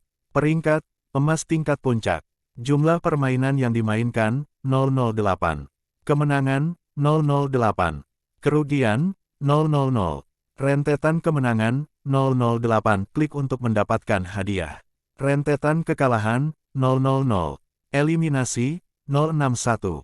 Permainan berikutnya pasti akan diikuti oleh sebagian besar pemain dari peringkat platinum. Felix mengernyitkan alisnya setelah teringat dengan MMR-nya yang mengerikan. Krialder adalah pemain dengan platinum rendah namun ia menyebabkan begitu banyak masalah bagi semua orang. Sialnya, ia hampir mengurus Sensation sendirian. Dalam permainan Felix yang akan datang, pastinya akan ada pemain-pemain yang mencapai puncak platinum. Jika dibandingkan dengan kekuatan para Bloodliner, mereka dapat mengalahkan para Bloodliner Origin Realm yang baru muncul. Kau perlu meningkatkan kekuatan fisikmu hingga minimal 35k sebelum mempertimbangkan untuk melangkah dalam permainan ini. J. Ermungander memberitahu, ditambah lagi pertahanan mentalmu harus memadai. Kau beruntung dalam permainan ini karena Sensation telah diurus oleh juara Erebus. Aku ragu itu akan terjadi lagi. Felix menganggukkan kepalanya tanda mengerti dan berkata sambil tersenyum pahit, aku hanya ingin meningkatkan pertahanan mentalku, tapi aku benar-benar tidak tahu caranya. Felix telah menggunakan akses yang ditingkatkannya dalam jaringan untuk mencari ramuan yang mampu membantunya mengatasi dilema ini. Namun, ia hanya menemukan beberapa ramuan yang tidak boleh diminum oleh manusia. Bagaimana dengan harta karun alam? Semuanya dinilai sebagai A, dan dijual dengan harga minimal 200 miliar SC dalam lelang pribadi yang memerlukan undangan khusus. Felix tidak punya satu pun, dan kalaupun dia punya, dia tidak akan mempertimbangkan untuk membayar sejumlah uang untuk harta alam yang tidak akan benar-benar meningkatkan pertahanan mentalnya secara signifikan. Dia bahkan meminta ramuan atau metode kepada Lady Sphinx, tetapi dia mengabaikan permintaannya. Ketika akhirnya dia membuatnya kesal dengan permintaan berulang-ulang, dia mengaku bahwa dia perlu membuat resep baru untuknya dan itu akan menyita banyak waktu dan tenaganya yang berharga. Terakhir, dia tidak mampu membelinya meskipun dia bekerja keras selama 10 tahun. Baiklah, aku tahu cara untuk meningkatkan pertahanan mentalmu. J. Ermungander mengaku tiba-tiba, mengejutkan mereka semua sekaligus. Mengapa kau tidak bicara lebih awal? Tanya Lady Sphinx. Itu tidak akan jadi masalah. J. Ermungander menjelaskan, karena itu memerlukan manipulasi petir. Oh, Apakah kau sedang membicarakan tentang kemampuan perisai psikis Thor? Lady Sphinx langsung menebak. Ermomander menganggukkan kepalanya dan memberitahu, aku berharap dia akan membukanya sebagai pasif setelah dia mencapai 75% dari integrasinya, tetapi dia tidak beruntung karena mendapatkan yang lain. Jadi, satu-satunya yang mendapatkan perisai murni terhadap kemampuan mental adalah dengan memiliki manipulasi petir dan mempelajari cara membuat perisai sendiri. Apakah sebagus itu? Tanya Felix. Kelopak mata Ermomander berkedut saat dia menjawab, bajingan pemabuk itu mampu menangkal semua racun yang mempengaruhi mentalku berkat perisai itu. Mata Felix berbinar setelah mendengar itu. Sebuah perisai yang bahkan dapat memblokir racun yang memengaruhi mental yang jauh lebih mematikan daripada kemampuan mental normal. Ini adalah kemampuan yang ia impikan untuk dimiliki. Akan tetapi, untuk mendapatkannya, ia perlu membangunkan Thor dan meyakinkannya untuk mewariskan manipulasi petirnya. Meskipun Ermomander cukup yakin pada peluang Felix untuk mengetahui manipulasi itu masih merupakan sebuah kemungkinan besar.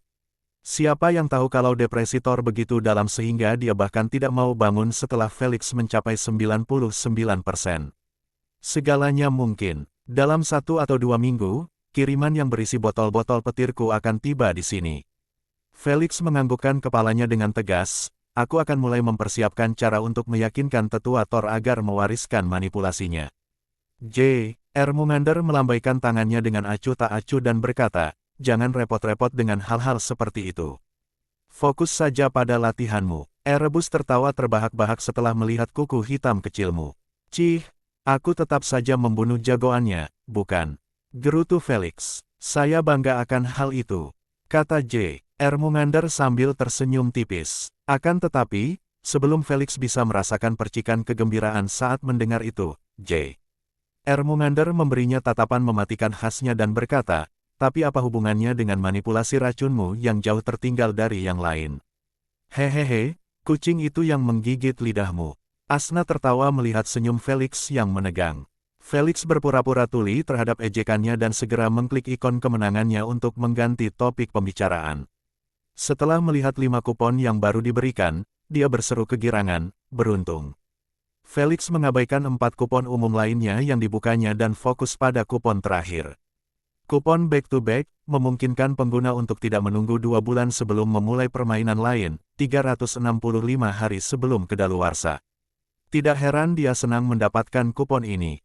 Gagasan memainkan 2 pertandingan dalam sehari atau seminggu merupakan anugerah bagi Felix. Walaupun dia tidak akan menggunakannya sekarang karena kekuatannya belum cukup untuk bertarung di permainan yang akan datang, dia tahu bahwa suatu hari nanti kupon ini akan sangat membantunya. Tak lama kemudian, Felix menutup tampilan profilnya dan mulai memeriksa email serta membalas pesan Olivia, kakek, dan teman-temannya yang lain yang mengucapkan selamat kepadanya atas kemenangan lainnya.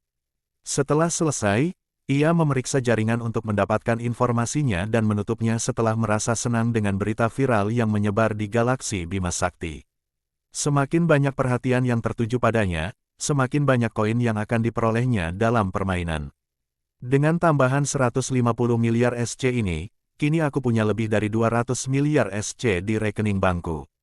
Felix merenung dalam hati, aku bisa dengan mudah mencapai angka ketiga jika aku menggunakannya untuk membeli harta karun alam kelas A dan memasuki hibernasi lagi, tapi itu tidak sepadan. Lebih baik menunggu hasil ekspedisi. Felix tidak terburu-buru untuk meningkatkan kekuatannya secara drastis jika itu berarti dia akan membuang seluruh modalnya untuk itu. Ekspedisi itu akan segera berlangsung. Felix telah memberi Malak nama reruntuhan yang akan mereka tuju beserta sebagian besar informasi yang diketahuinya tentang reruntuhan itu. Pertama, bahaya reruntuhan itu ada di tingkat 4. Reruntuhan itu disebut kuil Surima dan berada di sebuah planet terpencil di Kekaisaran Penjaga. Berdasarkan ingatan Asna yang diperolehnya, kuil ini dipenuhi dengan harta karun alam berelemen pasir. Kebanyakan di antaranya merupakan harta karun kelas B, tetapi dalam laporan eksplorasi disebutkan bahwa harta karun kelas A juga telah digali. Adapun bahaya di dalamnya, mereka didasarkan pada penjaga pasir, mumi, dan lautan serangga pemakan daging yang akan membuat siapapun mengompol ketakutan setelah ditelan olehnya. Namun bahaya terbesarnya adalah jebakan di seluruh kuil yang bisa membuat siapapun terbunuh hanya karena satu kesalahan saja. Felix tidak khawatir Malak dan pasukannya terbunuh oleh jebakan tersebut karena dia telah menyaksikan sebagian besar laporan eksplorasi di reruntuhan tersebut. Sebuah laporan eksplorasi menyiratkan bahwa seorang anggota regu telah mendokumentasikan seluruh eksplorasi dengan merekamnya dengan matanya. Sang ratu akan memproses apapun yang dilihatnya dan menaruhnya di kartu memori gelangnya. Laporan-laporan tersebut dijual ke stasiun-stasiun atau saluran-saluran televisi untuk ditayangkan kepada masyarakat umum, seperti halnya film. Genre ini sangat populer karena menyaksikan orang sungguhan menjalani petualangan berbahaya merupakan pengalaman yang sangat berbeda dibandingkan menonton film biasa. Felix akhirnya menonton beberapa film bergenre ini, yang memungkinkan Asna menggali informasi dan memanfaatkannya sepenuhnya. Tentu saja, dia tidak memberitahu Malak tentang posisi jebakan karena itu akan terlalu aneh bahkan untuknya. Namun, tidak ada yang perlu dikhawatirkan karena dia berencana untuk mengawasi ekspedisi dengan fitur ghosting. Tak lama kemudian, Felix menutup semua hologram dan memutuskan untuk tidur siang selama setengah jam untuk mengisi ulang tenaganya. Setelah bangun, ia berencana untuk melanjutkan latihan hariannya. Selama dia belum cukup kuat untuk berjalan bebas di alam semesta, latihannya tidak akan pernah berhenti. 20 hari berlalu dengan cepat. Semuanya berjalan baik bagi Felix karena saat ia menerima kiriman 10 hari lalu, ia mulai mengintegrasikan 5% setiap 2 hari dan juga memakan harta alam kelas C setiap hari. Berkat usahanya, ia berhasil mencapai 97% dalam integrasinya, selangkah lagi untuk membangkitkan Thor. Akan tetapi, sebelum membangunkannya, ia perlu terlebih dahulu menyaksikan ingatan yang telah dikumpulkan Asna dari esensinya.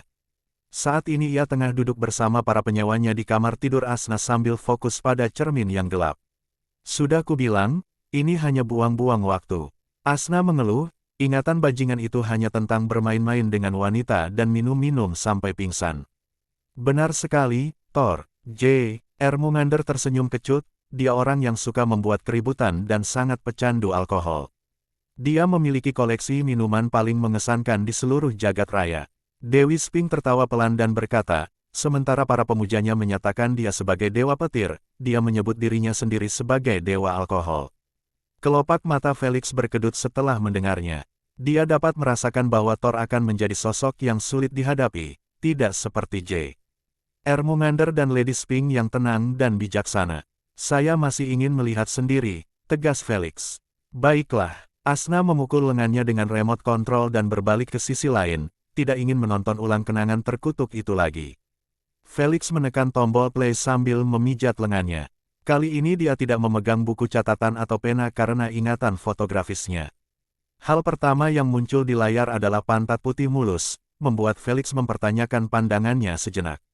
Sedetik kemudian, rangan keras dan berisik mulai bergema di kamar tidur Asna yang sunyi. Apa-apaan? Felix hanya terdiam menatap pesta seks yang sedang berlangsung di cermin sementara Lady Spink dan J. Ermengander menonton dengan santai. Mereka tidak tampak malu sama sekali, seolah mereka telah melihat hal semacam itu ratusan kali. Hanya pipi Asna yang sedikit memerah mendengar suara-suara itu, tetapi dia menolak untuk melihat ke cermin bersama mereka. Tidak ada yang berguna untuk dilihat di sini. Felix terbatuk sambil menekan tombol percepat dengan cepat. Berkat penglihatannya yang semakin baik, dia dapat melihat bahwa adegan-adegan berikutnya juga menampilkan bagian-bagian tubuh telanjang, membuatnya tidak tahu apakah harus merasa hormat kepada Thor atau mengumpatnya.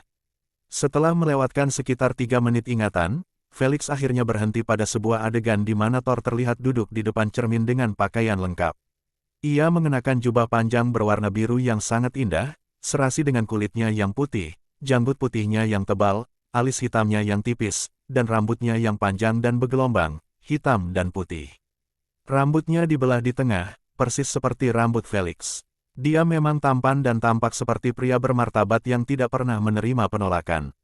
Namun, ekspresinya tampak agak muram saat dia melihat bayangannya di cermin.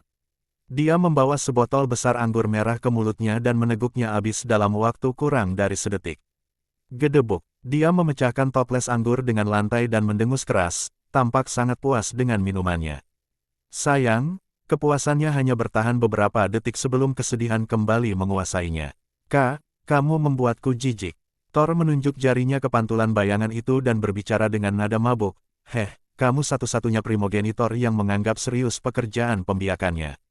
Sebelum dia bisa menyelesaikan kalimatnya, adegan itu berakhir dan berganti ke adegan lain.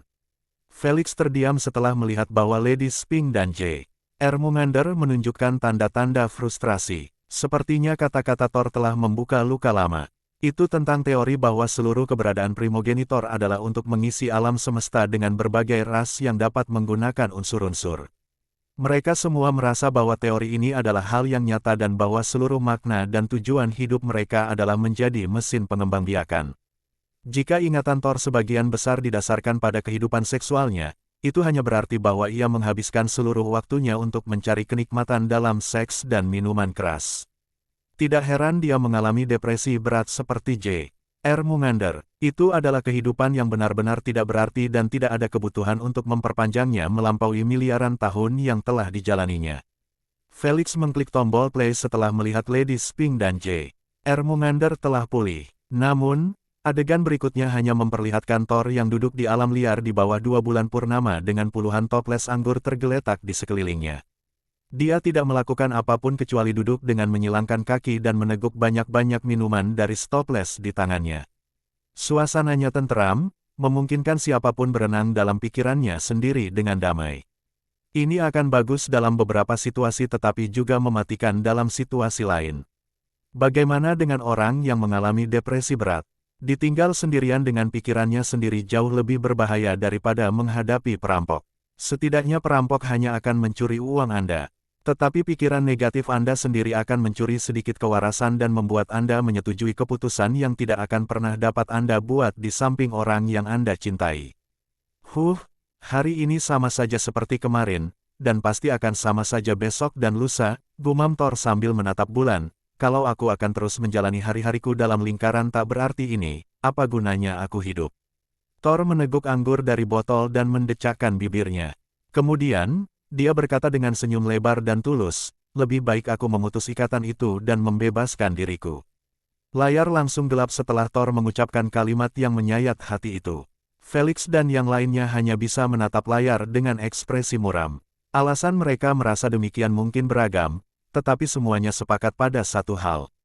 Tidak ada yang lebih buruk daripada melihat seseorang memutuskan dengan tegas untuk bunuh diri dan tahu bahwa apapun yang Anda katakan hampir tidak akan membuat perbedaan. Sudah kubilang tidak layak ditonton. Asna menyambar remote control dari Felix dan mengubahnya menjadi kabut seperti cermin. Felix tidak menjawab karena kata-kata terakhir Thor masih terngiang dalam pikirannya. J. Ermomander memberitahu dia bahwa sebagian besar leluhur menderita depresi. Namun, baru sekarang dia menyadari betapa parahnya kondisi mereka. Dia melihat kesedihan yang mendalam di mata Thor. Seolah-olah dia tidak punya apa-apa lagi yang bisa dilakukan dalam hidup dan hanya menghabiskan hari-harinya dengan hidup tetapi tidak merasa hidup. Aku sungguh berharap dia akan menemukan sesuatu untuk dijalani setelah aku membangunkannya. Felix tersenyum pahit. J. Ermomander menepuk bahunya dan berkata, jangan khawatir, kecuali jantungnya benar-benar mati, dia pasti akan tetap tinggal untuk membalas dendam setelah mendengar berita tentang Fenrir. Felix masih belum diberitahu sepenuhnya apa yang telah terjadi antara kedua faksi di masa lalu yang bahkan bisa menggerakkan Thor. Meskipun begitu, dia menganggukkan kepalanya tanda mengerti. Kurasa sudah waktunya untuk membangunkannya. Felix mengembuskan napas dalam-dalam dan keluar dari ruang kesadarannya. Ia sudah duduk dalam posisi meditasi, sepenuhnya siap untuk integrasi terakhir. Karena hanya 3% yang tersisa untuk dibahas, Felix berhasil menyelesaikan integrasi tanpa pingsan. Hal pertama yang dilakukannya setelah selesai adalah menyembuhkan dirinya kembali ke bentuk semula dan memasuki ruang kesadarannya, tanpa repot-repot membaca informasi tentang kemampuannya yang baru saja terbangun. Apakah dia sudah bangun? Tanya Felix sambil berdiri di samping Lady Spink. Bisakah kau merasakan kehadirannya? Lady Spink menempelkan jarinya di dekat mulutnya, menyuruhnya diam. Beberapa saat kemudian, dia tersenyum tipis dan berseru, Thor, sebaiknya kau berkumpul dengan kami di sini sebelum aku menyeretmu keluar sendiri. Sebelum Felix sempat mengangkat kepalanya dan memeriksa sekelilingnya, ia mendengar suara yang dikenalnya bergema dari mana-mana. Haha, bukankah kau agak kurang sabar, sayangku? Kurasa kau merindukan kepergianku setelah penolakan brutalmu terhadap lamaran pernikahanku.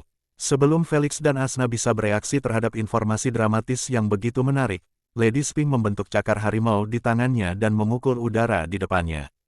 Wuusss. Danau itu naik dari tempatnya, mengirimkan tetesan air kemana-mana.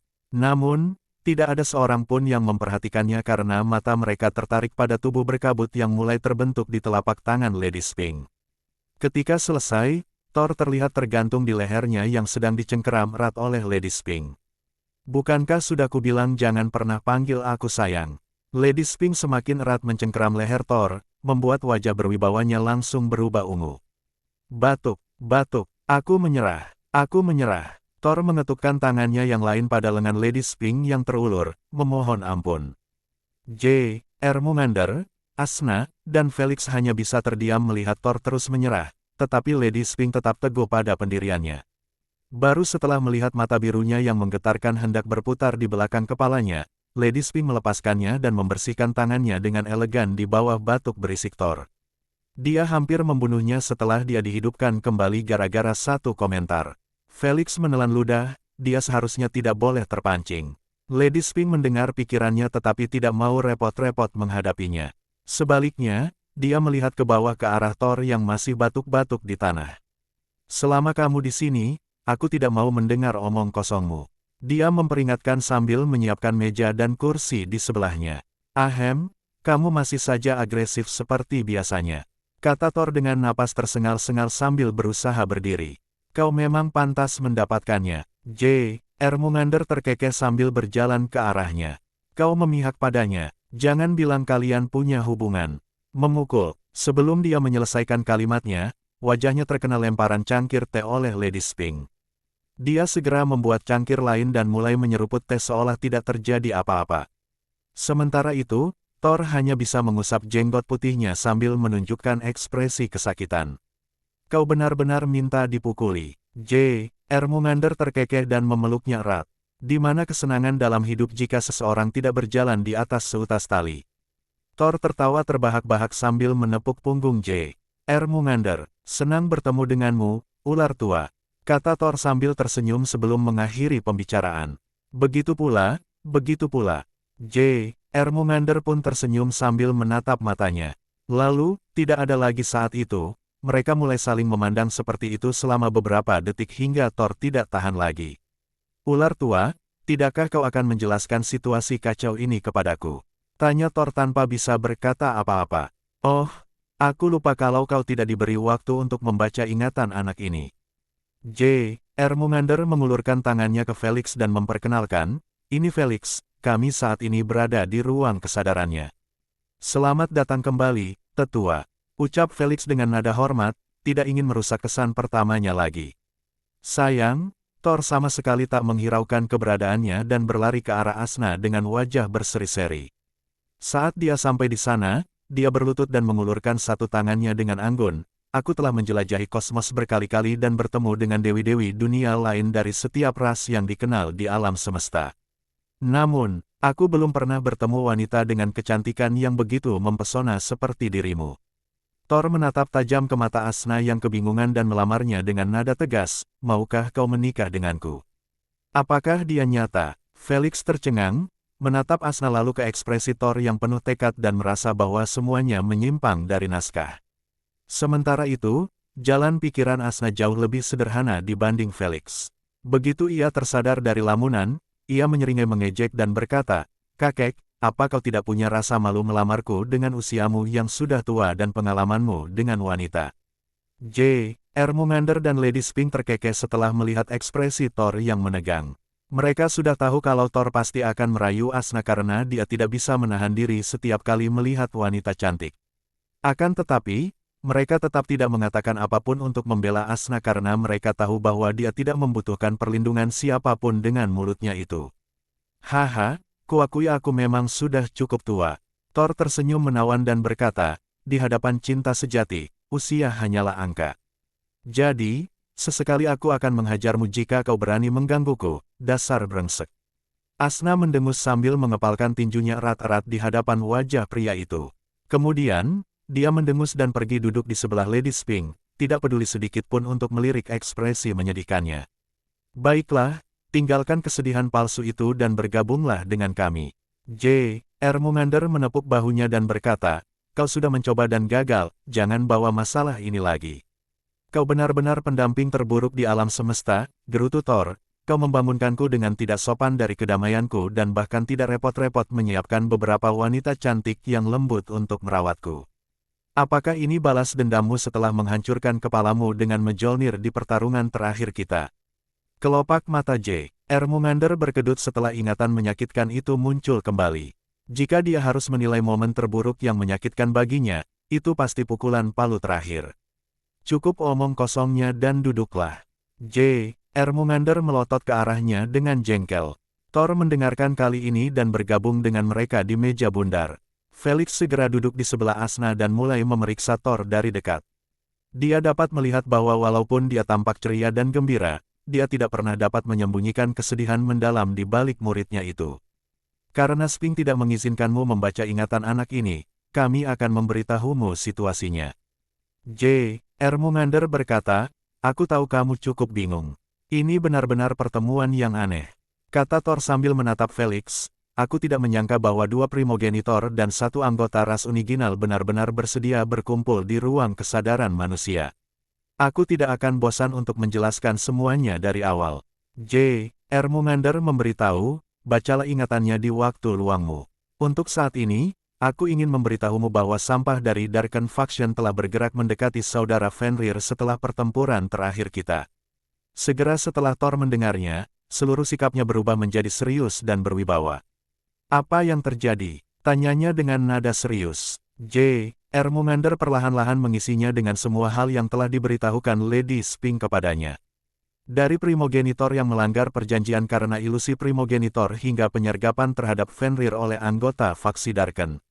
Informasi ini tidak hanya mengejutkan dan mengagetkan Thor tetapi juga Felix karena dia belum pernah mendengar tentang penyergapan itu sebelumnya. Bola es sebesar bintang. Jangan bilang, dia sedang berbicara tentang objek wisata, bintang kristal. Felix berseru dalam hatinya tak percaya setelah menyadari banyaknya hubungan antara protokol hibernasi Fenrir dan satu objek wisata tertentu di galaksi aliran darah. Bagaimana mungkin itu tidak menjadi daya tarik yang fenomenal ketika ia tampak persis seperti bola kristal yang terbuat dari kaca tetapi ukurannya seperti bintang. Felix telah mendengar banyak hal baik tentang objek wisata ini dan dia selalu berencana untuk mengunjunginya di kehidupan sebelumnya. Namun setelah mendengar bahwa Ice Primogenitor disegel di dalamnya, dia bersumpah untuk tidak pernah mendekatinya. Berada di dekat leluhur yang masih hidup di dunia nyata sama saja dengan meminta kematian yang cepat. Hanya satu hembusan napas acak dari Fenrir akan mengubah Felix menjadi patung es. Tuhan tahu apa yang akan terjadi pada semua orang di dekat bintang kristal itu setelah dia bangun. Felix merasa takut hanya dengan memikirkan hal itu. Kita benar-benar telah membuat kesalahan besar. Thor menutup matanya sambil mendesah karena putus asa dan bersalah. Sama seperti J. Ermomander, dia juga menduga bahwa anggota golongan gelap akan bunuh diri setelah melihat mereka dalam pertemuan fakta. Mereka dapat melihat bahwa mereka benar-benar tertekan karena hampir mustahil menyembunyikan emosi yang kuat seperti itu di depan para leluhur. Jadi, mereka yakin Fenrir tidak akan mendapat masalah dengan faksi Darken setelah mereka pergi. Namun siapakah yang menyangka bahwa ilusion primogenitor akan mengacaukan segalanya? Kami berhasil. J. Ermomander menganggukkan kepalanya dan berkata dengan tegas, tapi, sekarang setelah kami bangun, kami harus mendukung Fenrir. Jika bukan karena dia, keturunan kami pasti sudah punah. Itu sudah jelas. Mata Thor mulai berbinar-binar dengan kilatan petir saat dia bertanya, apa yang kau butuhkan dariku? J. Ermomander melirik Felix yang terdiam dan berkata dengan tenang, menghadap Thor, kami membutuhkan manipulasi petirmu. Thor menatap J. Ermomander sejenak lalu menatap Felix. Dia menatapnya dengan saksama selama beberapa saat lalu menoleh ke J. Ermomander dan berkata, tidak heran, aku tidak merasakan kehadiran racun apapun darimu. Kau sudah memberikan manipulasimu kepada manusia ini. Ya, J. Ermomander mengangkat bahunya, banyak hal terjadi yang mendorongku untuk membuat keputusan itu dan aku tidak menyesalinya. J. Ermomander berkata dengan nada percaya diri, dia mungkin seorang manusia, tetapi dia memiliki potensi terbaik di seluruh alam semesta. Potensi untuk mencapai yang jauh lebih tinggi daripada kita. Benarkah? Thor agak terkejut karena dia tidak mengantisipasi bahwa J.R. Mumander yang tegas dan tenang ternyata menyimpan begitu banyak kepercayaan dan keyakinan terhadap manusia biasa. Faktanya, bahkan Felix tidak tahu hal itu. Dia akan berbohong jika dia mengatakan bahwa dia tidak merasa gembira dengan harapan J.R. Mumander terhadapnya. Aku tidak tahu bagaimana manusia ini bisa membuatmu bertingkah seperti ini, tetapi aku tidak berencana untuk menyerah begitu saja pada manipulasi petirku, kata Thor dengan tenang sambil menyilangkan kedua tangannya. Tak seorang pun menganggap reaksinya aneh, sebab manipulasi yang sempurna tidak dapat ditarik kembali oleh pemberi manipulasi kapan saja ia mau. Itu adalah kesepakatan satu kali, pemberian satu kali bagi siapapun. Artinya, saat anugerah itu diambil orang lain dari Felix, dia juga tidak akan pernah mempunyai kesempatan untuk memiliki anugerah itu lagi. Pertama, mengapa menurutmu memberikan manipulasi petirku kepada manusia ini akan membantu kita menghadapi faksi Darken? Dan kedua, bukankah mustahil untuk memiliki banyak manipulasi? Tanya Thor. Bukankah sudah kukatakan sebelumnya? J.R. Mumander tersenyum tipis, dia punya potensi untuk tumbuh lebih kuat daripada primogenitor manapun. Kau tahu bahwa pertempuran primogenitor selalu berakhir dengan salah satu yang berhasil melarikan diri.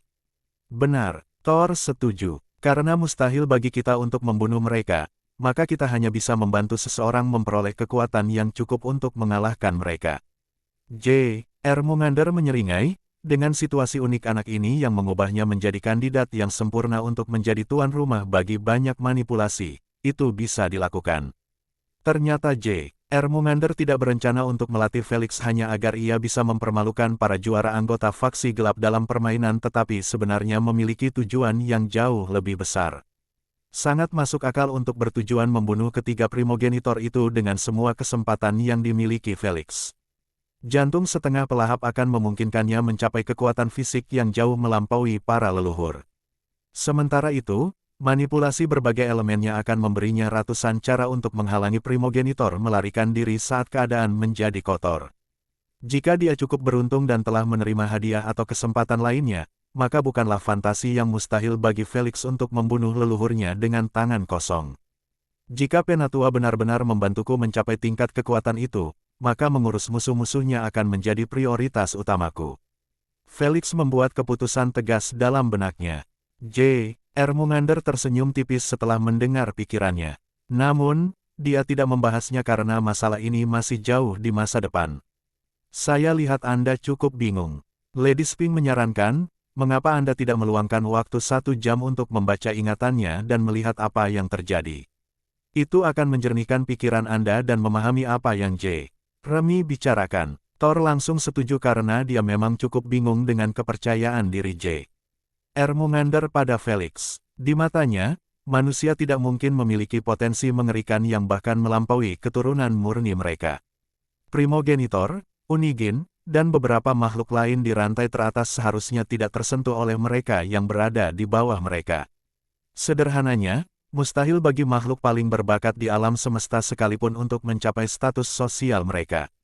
Naga, pemakan, dan beberapa ras lainnya mungkin memiliki kekuatan yang cukup untuk melawan primogenitor, tetapi itu tidak berarti mereka mempunyai kesempatan untuk mengalahkannya. Namun, manusia, ras yang berada di dasar rantai makanan bersama binatang dan sejenisnya, punya potensi untuk mencapai hal itu. Thor harus melihatnya dengan mata kepalanya sendiri untuk mempercayainya. Dan begitulah yang dilakukannya. Selama 2 jam berikutnya, dia menelusuri sebagian besar kenangan penting Felix dan mendiskusikannya dengan para leluhur, sambil berseru sesekali setelah melihat sesuatu yang membuatnya penasaran. Seperti fakta bahwa Felix merupakan makhluk setengah pelahap atau gabungan jiwa Asna dan Felix.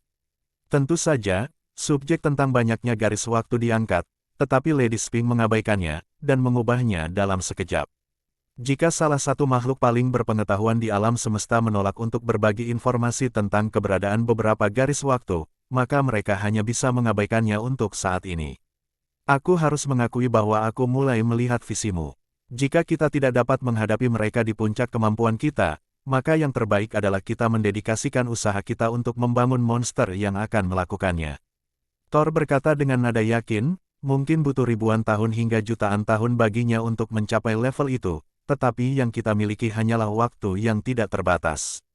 Itulah rencananya, kata J.R. Mungander. Jadi, apakah aku harus memberikannya sekarang? Thor mengangkat bahunya, aku tidak keberatan melakukannya karena aku akan kembali ke pelukan kematian dengan atau tanpa itu. Felix benar-benar merasa putus asa setelah melihat bahwa J.R. Mungander memiliki ekspresi tekad yang sama seperti di mata Thor setelah dia berkata demikian. Dia mengerti bahwa satu-satunya alasan J.R. Mungander masih bertahan adalah untuk berurusan dengan faksi Darken demi balas dendam. Saat dia menyelesaikan tugas itu, dia tidak akan ragu untuk mengucapkan selamat tinggal. Felix tahu bahwa adalah khayalan yang mustahil jika J.R. Mungander benar-benar akan berubah pikiran hanya dalam waktu kurang dari 2 tahun bergaul dengan mereka. Jika depresi semudah itu disembuhkan, tidak akan banyak nyawa yang terenggut. Kalian benar-benar keras kepala. Lady Spink menggelengkan kepalanya karena pikiran bunuh diri mereka yang tak kunjung padam dan berkata, kekuatannya tidak cukup untuk menahan 2 manipulasi sekarang. Aku masih perlu menjalankan beberapa simulasi sampingan untuk melihat bagaimana tepatnya tubuhnya akan bereaksi terhadap berbagai manipulasi. Apa yang harus aku lakukan? Tanya Felix dengan nada serius. Di matanya, jika ia tidak dapat membantu J.R. Mungander mengatasi krisis internalnya, setidaknya ia dapat membantunya mengatasi masalah eksternal yang tengah dihadapinya.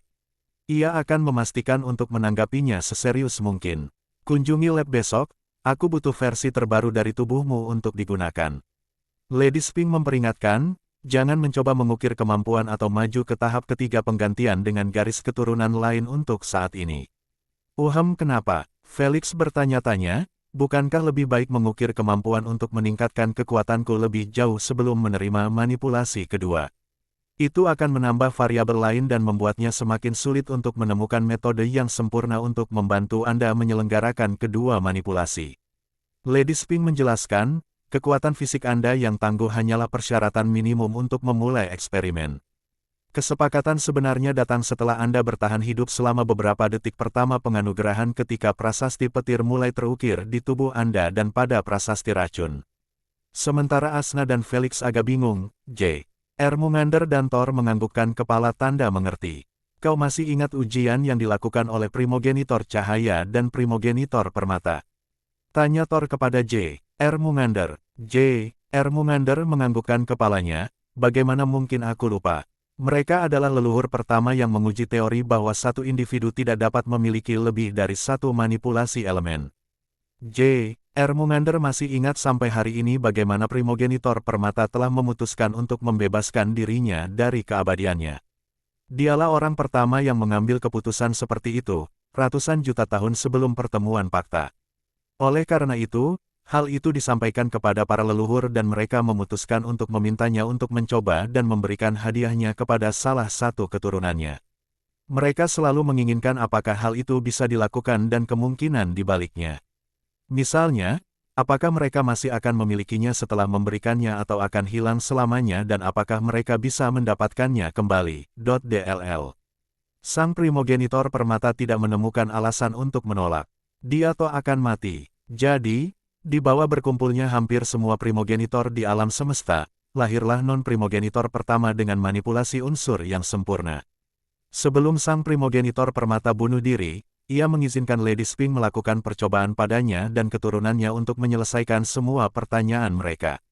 Sebelum pengujian dapat diselesaikan, primogenitor cahaya telah mengusulkan untuk bergabung dalam percobaan tersebut di bawah para primogenitor yang terkejut. Dia adalah primogenitor kedua yang jatuh karena godaan kebebasan pikiran. Kejatuhannya menandai hancurnya mentalitas setiap leluhur dalam pertemuan itu. J.R. Mungander tidak tahu apa yang dipikirkan orang lain tetapi dia ingat persis apa yang dipikirkannya. Apakah saya selanjutnya? Setelah primogenitor cahaya bergabung dalam percobaan, mereka mengetahui bahwa siapapun yang melakukan banyak manipulasi sempurna akan langsung mati. Bagian terburuknya, saat keturunan itu mati, manipulasi elemen cahaya dan permata hilang selamanya. Mereka tidak diberikan kepada orang lain dan mati bersama pemiliknya. Mereka bahkan tidak kembali ke leluhur aslinya. Sampai pada titik ini, tidak ada satupun individu yang memiliki salah satu manipulasi sempurna tersebut. Dengan hasil yang mengecewakan itu, pertemuan pun diakhiri, meninggalkan setiap primogenitor lebih tertekan dari sebelumnya. Itu karena mereka yakin betul bahwa hilangnya seluruh manipulasi unsur yang sempurna hanya berarti alam semesta menyadari keberadaan mereka tidak terlalu berarti bagi gambaran besar segala sesuatu. Jika mereka memiliki peran penting seperti itu, maka setelah leluhur yang asli meninggal, orang lain seharusnya mendapat hadiah yang sama dan mengembalikan sisanya sebagaimana adanya. Sayangnya, itu tidak pernah terjadi. Kali ini akan berbeda. Ermomander menegaskan dengan nada tegas sambil menatap Felix. Thor dan Lady Sphinx pun menoleh ke arah Felix, membuatnya menganggukkan kepala sambil berekspresi penuh tekad, aku akan berusaha sebaik mungkin. Kami tahu kau akan melakukannya. Ermomander tersenyum dan melambaikan tangannya padanya, kau bisa pergi sekarang. Pastikan untuk sampai di pangkuan Sphinx secepat mungkin. Felix menganggukkan kepalanya dan meledak menjadi awan kabut. Saat dia membuka matanya, dia mendengar suara Thor dalam benaknya, "Nak, belikan aku gelang itu. Aku ingin merasakan wanita dan minuman keras era ini, hehe." Kenapa kau memukulku dengan cangkir teh lagi? Pergilah ke tempat lain yang menjijikkan. Lady Sphinx mengancamnya, setiap kali kau menyebut sesuatu tentang gaya hidupmu yang menjijikkan, kau akan menerima secangkir teh di perjalananmu. Sphinx, aku sudah bersikap lembut padamu karena kecantikanmu. Tapi jika kau berani melemparkan cangkir lagi padaku, aku bersumpah akan melakukannya. Kau akan mati. Sedetik setelah raungan Thor yang terakhir, terdengar suara erangan, berhenti. Berhenti, kau akan mematahkan leherku. Aku menyerah. Begitulah kira-kira, dengus Lady Sphinx. Sepanjang interaksi, Felix hanya terus membayangkan kejadian itu dalam benaknya sambil menatap langit-langit dengan ekspresi datar. Dia terlalu takut untuk berpikiran buruk tentang salah satu dari mereka, nanti dia akan dipukuli oleh Lady Sphinx. Dia mungkin terlihat paling tenang di antara semuanya tetapi pada kenyataannya, agresivitasnya menginjak-injak di atas semuanya. Dia benar-benar seperti ibu bagi sekumpulan anak nakal. Setengah jam kemudian, Felix telah dikawal dengan selamat ke kastil Lady Sphinx oleh garnisun kota. Saat ia memasuki lab, ia disentuh oleh Lady Sphinx lalu diusir setelah ia menciptakan salinan tubuhnya yang sempurna. Felix kembali ke akademi karena dia ada kelas 1 jam lagi. Dalam perjalanannya menuju kampus, Felix akhirnya memutuskan untuk memeriksa kemampuan aktif puncak yang ia buka setelah situasi kembali normal. Beberapa saat kemudian, Felix membuka matanya dengan kegelisahan yang jelas terlihat di seluruh wajahnya. Detak jantungnya mulai bertambah cepat sementara napasnya mulai sedikit berat. Bagaimana mungkin kemampuan seperti ini ada? Serunya dalam hati sambil membaca ulang informasi itu 2 kali untuk memastikan bahwa apa yang ia lihat tidaklah nyata. Hehe, itu pencapaian terbesarku dalam memanipulasi petir. Thor membanggakan sambil menenggak sebotol vodka seperti air. Sedetik kemudian, dia membuang botol kosong itu dan berteriak, terlalu hambar. Semua alkohol dalam ingatanmu rasanya tidak enak. Nah, apa yang dia harapkan? Felix hanya minum alkohol bumi dan produk murah di UVR. Dibandingkan dengan koleksi yang dimiliki Thor, tentu saja rasanya seperti air dodo. Tetua, saya akan mengajak Anda ke bar premium setelah saya meninggalkan kelas. Felix menawarkan dengan sopan. Sekarang kita bicara. Thor menyeka jenggotnya yang ternoda dengan lengan bajunya yang panjang dan bertanya-tanya, apakah akan ada gadis-gadis? Ya, banyak sekali. Felix terbatuk. Hehe. Yuk kita saling menjadi wingman. Lady Sphinx dan Asna memutar mata mereka ke arahnya dan fokus pada urusan mereka sendiri, tidak ingin melibatkan diri dalam berita buruk ini, tidak seperti Felix yang tampak sangat bersemangat. Kenapa dia tidak bisa? Dia merasa Thor lebih bebas dalam pikiran dan keinginannya tidak seperti Ermomander atau Lady Sphinx yang hampir selalu ketat padanya. Jadi, dia tahu bahwa dia akan langsung cocok dengannya. Ini akan sangat membantunya saat dia meminta saran tentang manipulasi petirnya. Sama seperti sekarang, saat dia memanfaatkan suasana hati Thor yang sedang baik dan bertanya, Penatua, bolehkah saya tahu bagaimana cara kerja transmutasi listrik? Ini adalah kemampuan aktif puncak yang berhasil ia buka. Felix sudah tahu bahwa ini adalah kemampuan terbaik kedua Thor karena manipulasi ukuran harus menjadi nomor 1. Karena mustahil untuk membuka kemampuan yang sama 2 kali, ia berhasil membuka transmutasi listrik. Meskipun itu adalah kemampuan terbaik kedua Thor, Felix merasa itu akan menjadi salah satu kemampuan terbaik yang pernah dimiliki. Itu karena ia memperbolehkan Thor mengubah dirinya menjadi listrik dan petir. Ini bahkan bukan bagian terbaiknya. Ia sebenarnya mampu mengubah objek lain menjadi listrik yang dapat digunakan. Itulah sebabnya Felix terkejut dan tak percaya. Ia tidak menyangka kalau unsur petir mampu melakukan hal sebesar itu. Elemen adalah lautan kemungkinan dan hanya mereka yang mempelajarinya secara saksama yang dapat menemukan semuanya. Thor berbicara dengan tenang sambil menopang kepalanya dengan telapak tangannya. Butuh waktu puluhan juta tahun bagiku untuk menciptakan transmutasi listrik. Konsepnya sederhana, cukup ubah apapun yang kau sentuh menjadi listrik. Namun, teori di baliknya hampir membuatku gila. Itu meremehkan. Ermengander terkekeh, aku masih ingat bagaimana kau datang memohon untuk menunjukkan kemampuan transmutasi racunku sendiri. Berhentilah bicara omong kosong, kau menghancurkan reputasiku di hadapan Dewi Asna. Thor melotot ke arah Ermengander, tidak peduli dengan Asna yang mengacungkan jarinya dari jarak puluhan meter. Ermengander tertawa dan tidak menyela pembicaraan mereka lagi. Dengar baik-baik, nak, energi unsur terbagi menjadi 3 jenis. Thor mengacungkan 3 jari ke udara dan berkata dengan tenang, yang pertama adalah energi unsur seperti energi air, energi api, energi tanah, DLL. Ini adalah energi yang paling umum dan paling banyak digunakan di alam semesta. Yang kedua adalah bentuk energi paling murni, energi unsur yang dimurnikan.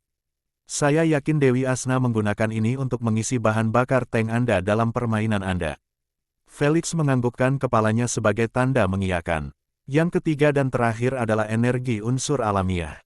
Thor merentangkan tangannya dan berkata, energi itu ada di mana-mana, dan merupakan asal-muasal dari 2 cabang lainnya. Tidak mungkin ada energi jenis api, air, petir tanpa energi alamiah. Itu karena lingkunganlah yang mengubah energi alamiah menjadi energi unsur. Misalnya, energi alam akan berubah menjadi energi berbasis magma di lingkungan vulkanik. Energi itu juga akan berubah menjadi energi berbasis es di puncak gunung. Anda mengerti maksudnya. Selain itu, sebagian besar makhluk hidup terbuat dari jiwa dan energi alam. Saya percaya bahwa kalian manusia juga terbuat dari energi alam. Mata Felix terbelalak karena terkejut karena dia belum pernah mendengar hal seperti itu sebelumnya di jaringan. Semua orang mendapat kesan bahwa energi unsur adalah satu-satunya di alam semesta yang terkait dengan unsur. Itu karena tidak ada seorang pun yang berhasil menggunakan energi alam yang tidak memiliki unsur yang melekat padanya. Bagaimana dengan semua orang yang terbuat dari energi alam? Dia merasa hal itu masuk akal karena tampaknya energi alam adalah energi yang paling fleksibel dan menyeluruh di alam semesta.